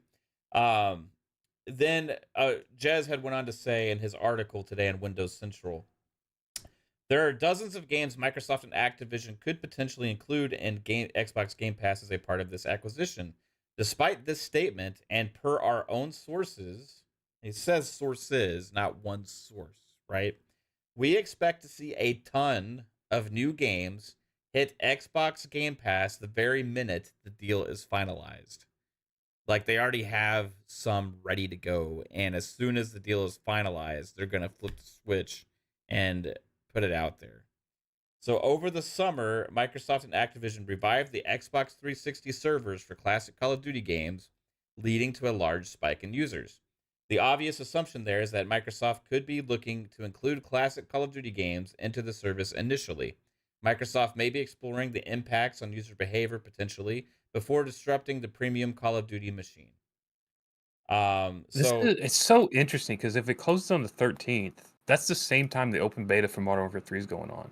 Now, and do you want to interfere with, like, I just don't see them wanting to interfere with Modern Warfare 3. Well, the interesting thing, like, the 13th could be the announcement of closing. It may not actually be the official closing date, but the closing should happen before the 18th. But even then, there's still usually like isn't there some Fuzzy, maybe you're aware of this, like isn't there some kind of a process that they have to go through or something? It's usually like 1 week or like 5 days or something like that for the paperwork, as far as all signatures to be ratified or something along those lines, and then the transfer is usually within that time frame as well. So once they announce the deal they're closing, they have like the 5 days or whatever, whatever that time. I think it's like, yeah. And then when that actually happens, then it's officially finalized, or is it officially finalized once they announce that they are finalizing the deal? Because I'm curious, like if they announce it, if they're in this kind of limbo state where they can go ahead and work together and do things like that. I don't know how it works. I think once the announcement is done, they've probably been working on stuff, albeit that it's not, for public knowledge's sake. But I think at that point they can officially acknowledge any things moving forward as far as them working together. And it's just basically the finalization of the transaction, transfer of funds, paperwork, listing or registering the new ownership and whatnot. So, yeah, once the announcement's done, it's like they can all have a meeting immediately after and say, okay, Bobby, you're out the door. Although I don't think that's going to be the case, but that can essentially happen at that point. Job at PlayStation's opened up, so yeah. So also I wanted to point to Hogue Law's tweet. Shout out to Hogue, who made a statement about this today on social media that I feel like was to the point here as well, because it was actually, I think, in its own right, like something that Activision made this statement. Like he's a mergers and acquisitions lawyer, right? So he knows kind of like the rules are and like the fact of like how these companies usually play together and stuff like that, right? He's been on the money pretty much this whole way through, so but he said, for the record, the mere existence of this tweet suggests closing is now nigh, which means near for you non-Hogue speaking people, right? It's 3-bit over here. And to add further clarity, there's virtually no way Activision unilaterally makes a communication on this point. This should be seen as a joint production and read as coming from Microsoft. Like they would need to, work together or talk to each other to like make this statement, right? So that's kind of where he's coming from on that, I believe. So, very good point that he made there as well. Regardless, this conversation is actually happening now because this closes around the corner, and they see it. They see the light here is just probably at the end of this week, and as Xbox gamers now, the fun speculation really begins about when we're getting these games to Game Pass, which for many of us, that's what this has all been about all along, right? Regardless of exclusivity, regardless of anything else, regardless of Call of Duty, anything, it's about what games and when do we get these games into Game Pass, right? Because it's a hell of a deal. Absolutely a hell of a deal. All right, so I wanted to move on a little bit, and I want to talk some Forza. Fuzzy, Belvedere. You are the Forza guru here, right? And we were playing this weekend. We played some multiplayer yesterday, actually. You've had some more time to sit on it. You gave a lot of thoughts on Friday, which were awesome, right? Great detailed perspective on it. And do you think that the game is living what I want to know specifically is from your perspective, is the game living up to the hype? I do think so. There's an improvement in every way over what Motorsport 7 did. Everything from the AI, mainly the handling and the feel of the cars on the track, the actual tracks themselves, as far as the objects or the grandstands, things like that. All of those side things where, yeah, it's a racing game, so you're not necessarily supposed to pay that much attention to the scenery, but they've drastically improved that, as well as the detail in the paint and things along those lines. Now, yes, there are some visual bugs depending on if you do a switch from performance to performance ray tracing without restarting your console. It's kind of the same deal that they've had with the past two Forza Horizons, where unfortunately the console just needs to be rebooted when you do that type of switch. But outside of that, I didn't think I was going to like the point system.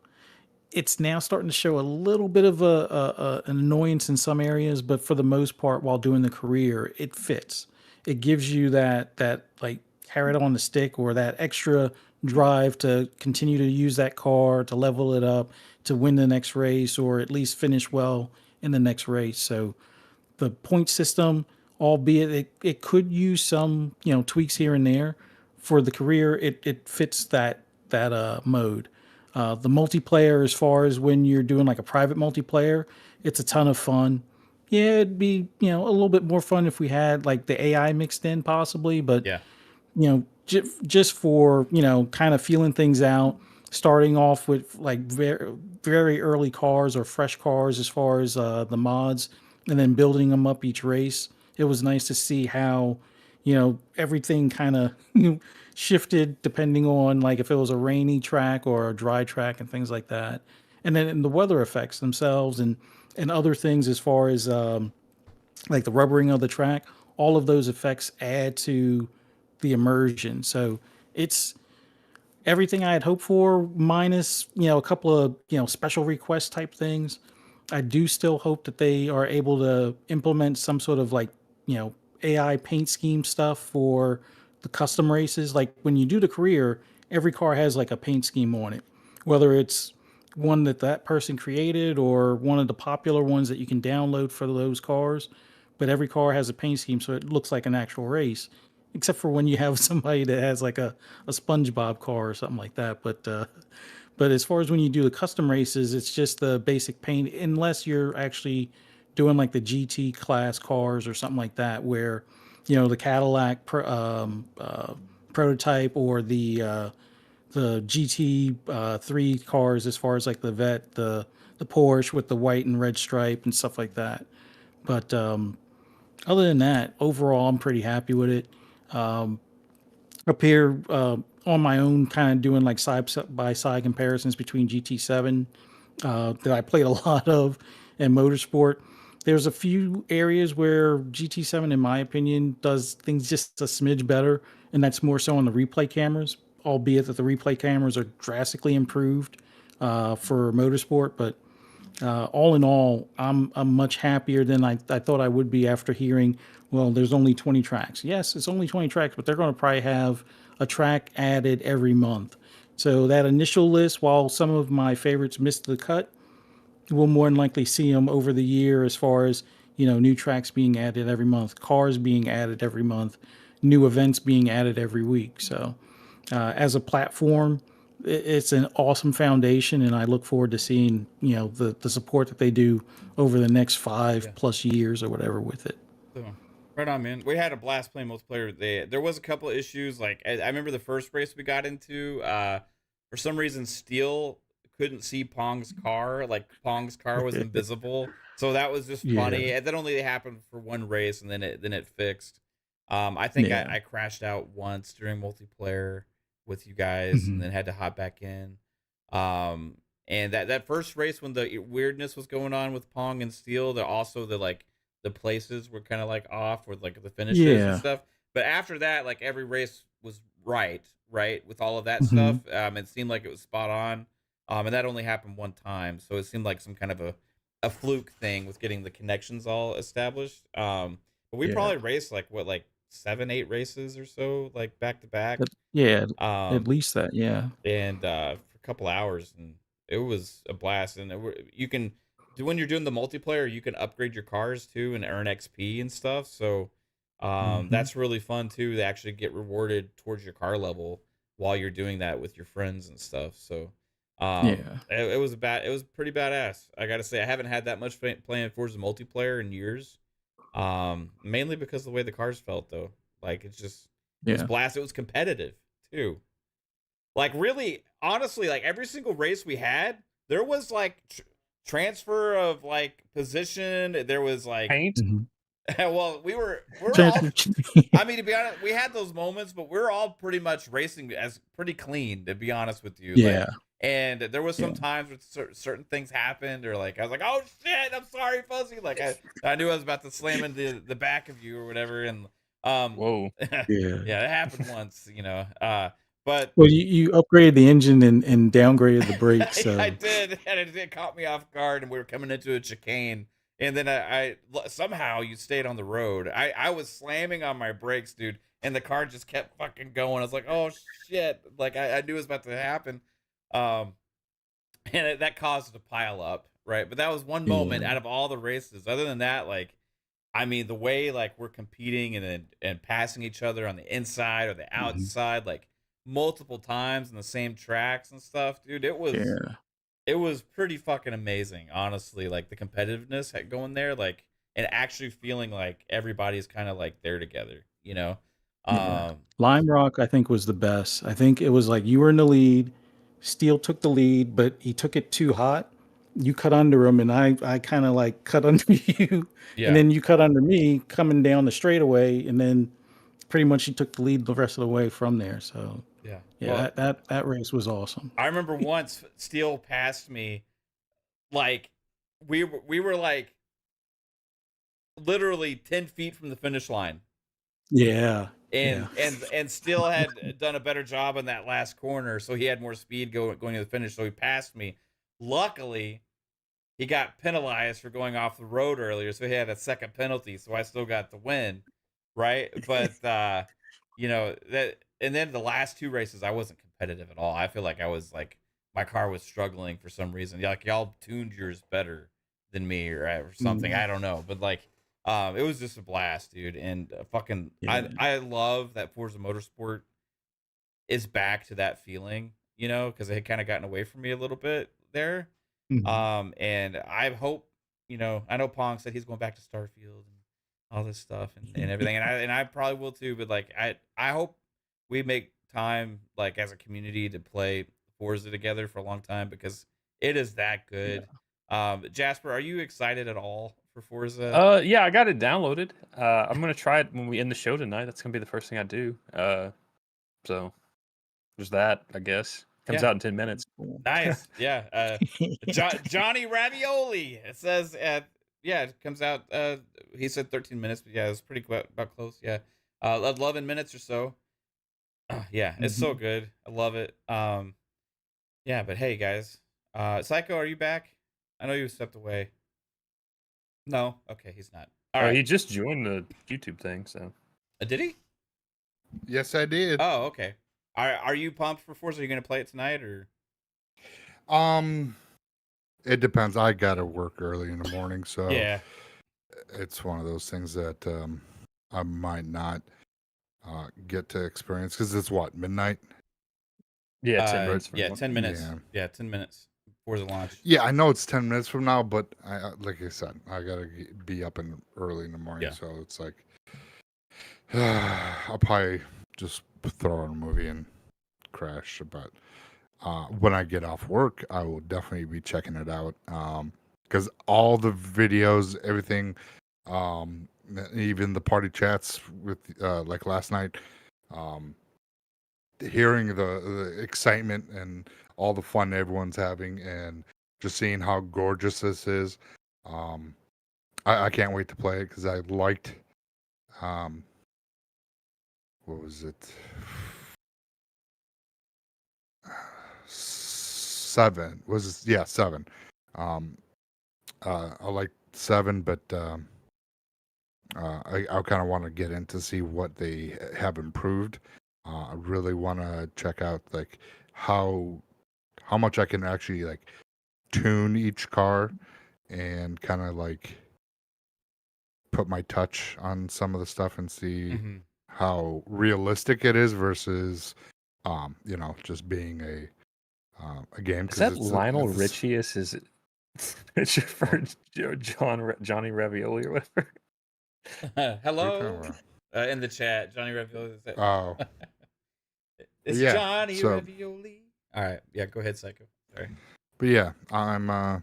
It looks great, a beautiful looking game, and I was watching someone from Japan posted a video. Oh, the drifting, yeah. No, not the drifting one. Oh, that one was badass. No, this because was it has just a camera where it angles and stuff properly. Oh Yeah. god, it's sick. And this was a video of a replay, but at first I thought it was an actual like real race, and then I saw the Xbox window the replay window pop up, like, oh shit, this is fucking motorsport. I'm like, holy shit. I thought it was a real game. I didn't think it was gonna be I didn't think it was a video game, so I was like, holy crap. Yeah. And I was watching it and it just looks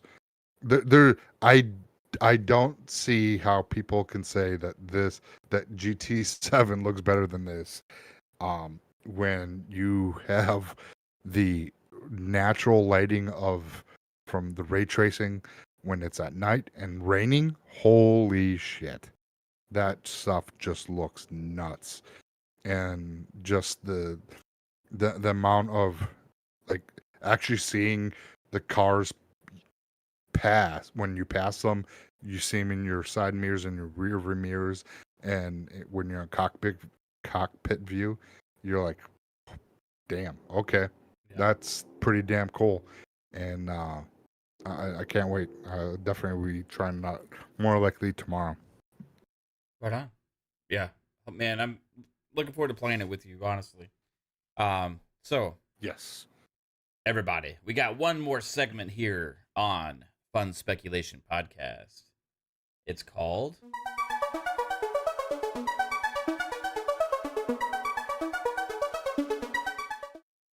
This is Tidbits, the segment where we look ahead at the games coming out for the week. Watch some trailers together, sometimes mute it and do voiceovers. We'll have some fun. I don't know. People seemed to like that last week, but I almost got canceled as well. So we made it. Or was it 2 weeks ago? Yeah, I don't know. Yeah, I think you canceled last week. Yeah, last week we didn't have a show. That's right.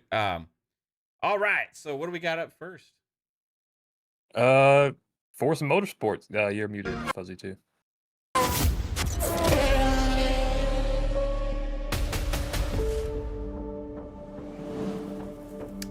Look, it's the game we were just been talking about, everybody. What are your thoughts on the I'm sure you've seen it, Fuzzy, where people were like taking screenshots of like the reveal trailer of like Maple Valley, where like they had like the Ferris wheel and stuff, and like now the actual game is gone. Does that shit bother you? Well, not as much on Maple Valley, only because, and people will probably look at me sideways on this. Maple Valley is like one of my least favorite tracks. It's not a real track, so I mean, it would have been nice if they kept the Ferris wheel in there. I've other than races like where we've either raced online or the tour, that's the only time I even bother with that track. Like I mainly stick to like VIR, Watkins Glen, even Suzuka, which Suzuka has its Ferris wheel on there still. And there's another track that's a real track that has its Ferris wheel as well. Yeah, I just thought there was like barriers and like trees and shit that were like not there or moved and all that kind of stuff. Nah, the one I'm actually more bothered by the barriers that they have on some of the chicanes for like Watkins Glen. Like the real track just has like little styrofoam things. Having those cement wall things, I would have figured that new penalty system would be more of a deterrent than, you know, having to put a cement barrier there. But right. This next one is Genshin Impact, right? Honkai Star Rail. Oh, sorry. Honkai Star Rail. Made from the people that made Genshin Impact. Yeah. Mobile and PlayStation. It's already been out on mobile, I believe, right? Yeah.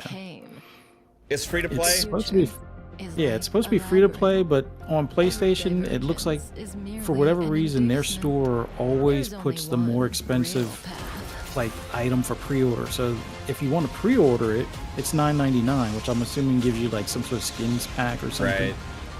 But yeah, PlayStation's pulling a fast one because like most of their games are $79.99 when you go to the page, and you have to click for additional editions or other editions to get the one that's like $69.99 for like the normal $70 games and stuff. So kind of sus. Yeah, Honkai Star Rail actually looks pretty fun, and it's free to play. I might give it a go. Yeah. What the hell is this? Little Gator game. Yeah, I think it was already on Switch for a while, but it's coming to PS4 and 5 and Xbox One and Series S and X. So.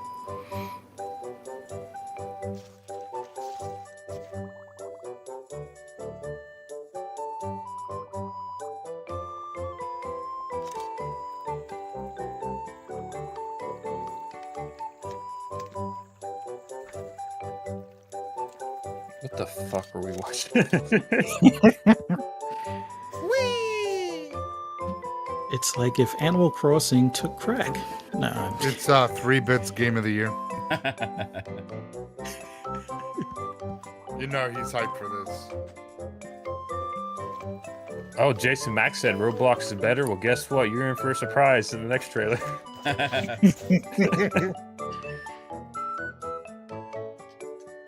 I'm a little gator. Whee! Ride my pony,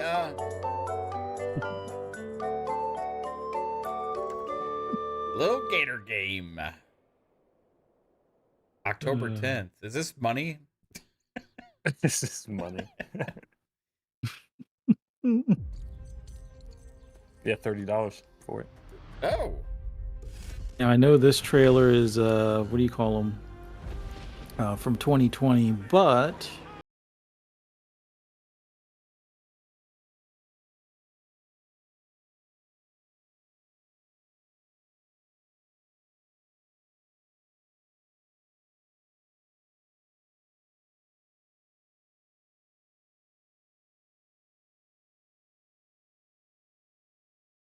freaking monster.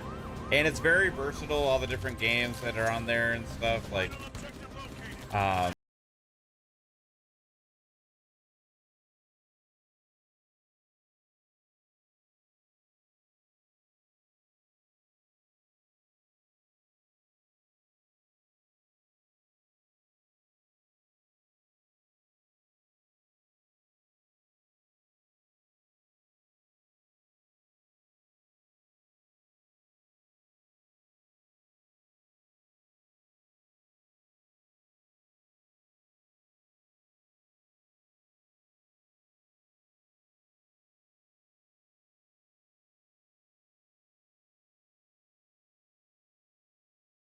better than GTA 6. Yeah. Yeah. I'm so glad my kids have grown up a bit because they were hooked on this thing big time, and I had to keep on adjusting things because when they were little guys, it's like I don't want any like random adults being able to talk to them in this game. Yeah. Does this have licensed music or? I don't recognize it. I don't even No, it's know. original. Wild Card Football. Is this $50, $40? I think it's 30. 70. No, it's not. Is this also Roblox? It's 40. It might as well be. It's $40 though. Just imagine if other places could have the NFL license. I'll be honest, this is the most excited I've been for a football game forever. Like, You gonna buy it? nah. It reminds me a lot of like NFL Street and shit. And it's like, Yeah. This isn't coming to Game Pass or anything, right? No. if This was would in be Game Pass, I would play it. this would be a great fucking Game Pass game, bro, because like people have been itching for like an NFL Blitz type game, right? I think it would have a good chance, but like On a Nintendo. this no, it's coming to Xbox and PlayStation. Yeah. It would have a better chance of finding a player base, right? I think it might get overlooked. Otherwise, we'll see. Yeah. Total War Creed Pharaoh. Origin. Yeah. For PC. Yep. Last week, Assassin's Creed came out. We missed last week though. So Yeah. Yeah. And this is $59.99. look at that dung Did they beetle. say what kind of enhancements they made for the PC version? I think it's just like a full-on like remake or whatever. Of Origins? Oh, this is what are you talking about? What is this? This is Total War Pharaoh. Oh, I thought it was Assassin's. I thought y'all were saying it was Assassin's Creed Origins. I was like, what? No. I saw the pyramids. I was like, why is there this? Why are they following this fucking beetle all this time? Total War Pharaoh, you said? Yeah. From Sega. Sega. Is this Creative Assembly? I think so. They usually make the Total War games. It's, they just had the layoffs.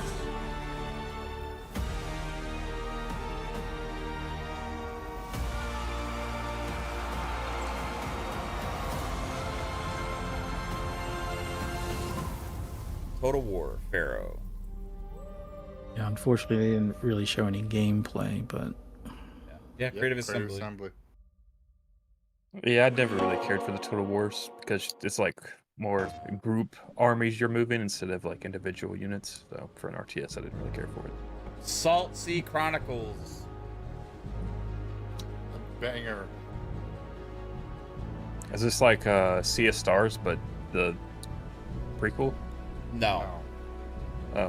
Don't you dare put this in that category. Yeah. Oh, there's a woman in the cloud. I haven't seen one of those bots in forever. Are these all the amazing games that PlayStation fanboys keep talking about?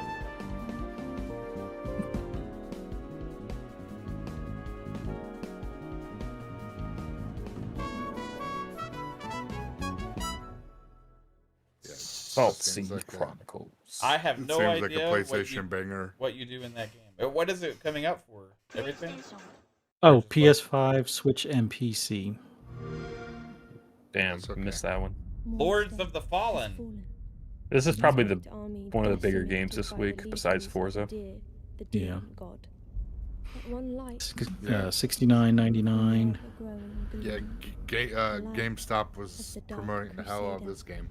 So is this more like does this have like It's Souls-like. Souls-like elements, or is it more just straight up? Because they describe it as an action role-playing game on their like website and stuff, but like, I think the combat and stuff and like the way you play it's more Souls-like, but I don't know if it may be. It's It's definitely gonna be more casual than a Souls game, I would assume. The radiance Okay. of Mornstead with us. How Soulsy a game is really determines my enjoyment level of it, I think. The less, the better. Yeah. And what I mean by Martha's more Berry casual Souls. Souls is it's going to be like easier than a Souls game. Right. So. Our world. Yeah. Ascend to Aureus, my child. The same concept of combat, but like Yeah. not as difficult. Basically, is what you're saying. Not as punishing. Right. Redeemer.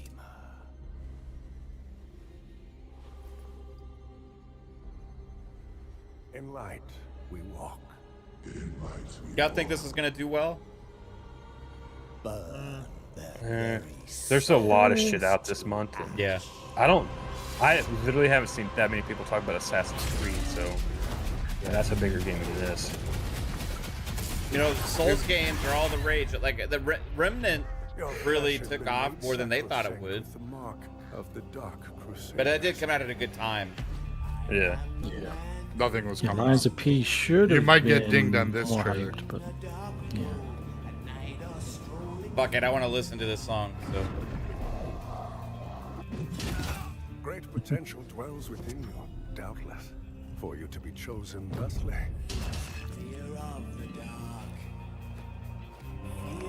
There might be a group of people that are into Souls-like games that are excited for it, but casuals, there's like no marketing. Prove yourself And- worthy of this gift. If it was coming into like Game Pass, it could do a lot better. it's $70 or 60? 70. 70? 70. That's gonna be harder Radiance, for it. grant me the strength Yeah. to continue to endure these dark days. Looks really cool, the world. Yeah. Yeah, I like the music.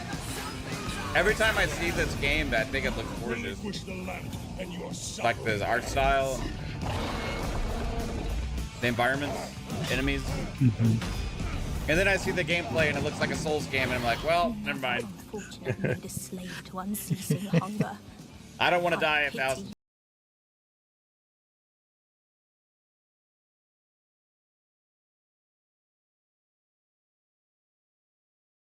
Reignite the blessed Just that beacons gameplay of right there, Mornstead like, dope.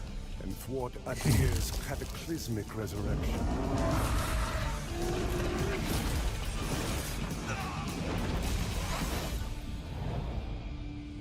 Lords of the Fall. Yeah, I know the copyright music. I'm gonna cross my fingers, but I just won't monetize the stream. Fuck it. Oh well. She's cute. I wanted to listen to the song. I was enjoying the music. I didn't want to stop. Yeah, it's like that Euro metal. Star Trek Infinite, Jasper. Yep. Yeah. Yeah. He already creamed his jeans talking about this earlier. I did. Yeah, Okay. you when you're talking to Pong. I said yep to Pong. I said a three-letter Exactly. word, yep. Yeah. So is this RTS? It's a 4X grand strategy, kind of like Stellaris or stuff like that. Okay. Okay. How much is it? I think it's $39.99 or $29.99 for the base game. There's a pre-order version that's $39.99. Is it PC only? Yeah, for right now. This is the second Paradox game coming out this month. The third one's going to come out later, City Skylines. So Paradox releasing 3 games this month. No, Skylines got pushed back. It's still coming out on PC, bro. Not consoles, bro. Yeah. I'm not a PC guy. It's still coming out. Later on console.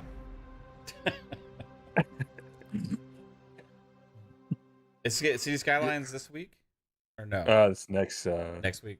or it's 28th, I think. Or some Oh, shit. later this month. Okay. Yeah. Yeah, like tail end of the month. And did they say for the console releases next year or later this year? Yeah. They just delayed it, I think. I don't know if they said a Okay. date. Is it going to be one of those I dark think they tide said early situations? 2024 or something. Okay. I mean, honestly, like with this year, who gives a shit? I mean, like, there's so much to play. Like, if I it, think that's possibly why they did that. yeah, maybe. They maybe just need more working on the console controls and stuff like that, probably. Oh man, pretty solid week. Lords of the Fallen, for those that are interested in that. You have obviously the Forza Motorsport. For those that didn't get the premium version for the early access, they're gonna be creaming their jeans, you know,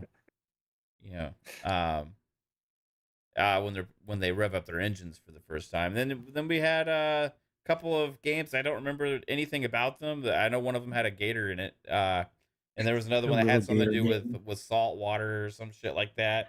That was Pony Master 5000 Tears of the System. You had the Total War Pharaoh game. Yeah. Wildcard football. Honkai Star Rail. Yeah, you had the wildcard football. That's solid. Pretty decent week. Yeah, not bad. Not bad. Yeah. Gonna get into some really good weeks coming up here in October, November. I think next week might be the only slow week of October, really. Think so? Unless there's something I'm forgetting that comes out next week, but other than that, it's there was a RoboCop demo that came out, right? I think people were playing that. When does that game release? Is that this year? I think is it out on PC, but just later on console? Is that what it was? I think there was a demo that people were trying or something. I don't know. I saw somebody streaming a video of somebody streaming it, and it looked interesting. Like the graphics, November cool 2nd and stuff. And the it's just like I don't know. It's like a cheesy fucking game. Yeah, but it's like cheesy in a good way. I mean, I like that it's based on RoboCop exploding heads. Yeah, it just the gameplay looked kind of crappy. Like and I noticed like what I saw, like the story, the way they were skipping a lot of cool things and stuff they could have done. Like, and you're gonna be moving really slow the whole time because you're RoboCop. So it's gonna be interesting. Yeah, I think they said it's like a 30-hour like campaign. Story, really? So. It could be fucking amazing. I don't know. It just like I loved RoboCop back in the day, but like it's 20 hours of you walking. Yeah. Anyway, just play it like as if it was like an arcade or something like that. Yeah, an arcade shooter. Yeah, that's kind of what it looks like. It should be like on rails, and then you're like, shoot with a light gun, right? Anyway. Yeah. Anyway, guys, that's going to do it for this episode of FSP. Thank you all for being here. This chat was absolutely amazing. The whole show. You guys rock. Thanks for being here each and every week on all of our shows. And if you like the content, make sure, again, you hit the like button, share it out, sub the channel, notification bell, all that cool stuff. Audio listeners, appreciate you as well. Thank you for tuning into the show. But let's get everybody out of here. Fuzzy Belvedere, thanks for all your awesomeness, and tell everybody where they can find you, bro. Just thank you for having me on. Always awesome to be here with you guys, as well as everyone in the chat. Don't forget to hit that like button, subscribe if you haven't already. If you want to hear my rambles and rants on anything gaming related, specifically Forza, just follow me on the app formerly known as Twitter at fuzzy_Belvedere. And then look forward to seeing you guys here later on this week for Xbox Ultimate, 10 p.m. right here on this channel. Right on, man. Thanks, Fuzz. Psychonauts, what about you, bro? Just want to shout out, we had over 150, 160 people in the chat tonight. Awesome that you guys come out and enjoy the content that we put out. Again, you can find me everywhere at Psychonauts8 on social medias and the Xbox. You can find me Mondays, FSP. Tomorrow, we have, oh my God, Fun Pop. Jesus Christ. Getting old sucks, guys. Yeah. I'll tell you what. Fun Pop, 10 o'clock. Ahsoka ended last week, but we got Loki to talk about this week, so it's very interesting. And then, of course, on Friday nights, Xbox Ultimate, where we go left, right, and every which way. Great time. Please come out. And again, thanks for coming. Yeah. Thanks, Psycho. Appreciate you, bro. And I can't wait to play Forza with you. Jasper. I hope you enjoyed Forza tonight. I'm looking forward to hearing what you have to say about it. But tell everybody where they can find you, sir. Yeah, I'll be on Forza right after the show. Check that out. You Don't check that out. You'll be in my room, so don't check that out. Go and hide peek in his room and watch It's him next play to the Forza. big gaping hole in his house from the car crash. Yeah. Anyway, check it out. Lord Jasper Twitter, Lord Master Jasper YouTube. Thank you everyone that if we got a lot of mixed over community, but thank you if you're subscribed to me there. I just hit 500 last night over there. So thank you for that. And then it's Monday, Tuesday, and Friday right here on the Fun Speculation Network at 10 o'clock with FSP, Fun Pop, and Xbox Ultimate. Right on, man. Yeah, tomorrow we're gonna have fun on Fun Pop talking about Loki first episode. You know what I forgot last week is to talk about. You're supposed to talk about the two movies. I know. I watched Blue Beetle and also watched the Gran Turismo movie, and I forgot to talk about it last week. So I'll make sure we do that this week, and then also, I kind of wanted to get into some horror movie stuff because it's October, so we might get into that as well. Yeah. So we watched The Witch last night, which is the first time I've seen that. That is. Yeah, it's pretty crazy, bro. Like it's disturbing. I'll say that. But yeah, everybody, again, thanks for being here. Like this guy said, tomorrow's Fun Pop at 10 p.m. Eastern time. We got PM in the PM again this week, 7 p.m. Eastern with Pong Soul and I. And I'm sure it'll be interesting because like that show, if the closing goes down on Friday, like what you're gonna have is like PM in the PM, 7 p.m. Eastern time on Thursday. And then by the time we hit Xbox Ultimate on Friday night at 10 p.m. Eastern time, we could have had like this massive transition in gaming where ABK now belongs to Xbox. It'll be crazy this week. I can't wait to see what happens there. But again, you guys rock, and I hope you all have an amazing day or night or whatever the fuck it is for you, night. And you guys are amazing too, panel. You guys rock. Love you guys, and hope you all have a good one. Peace out. Bye. Bye.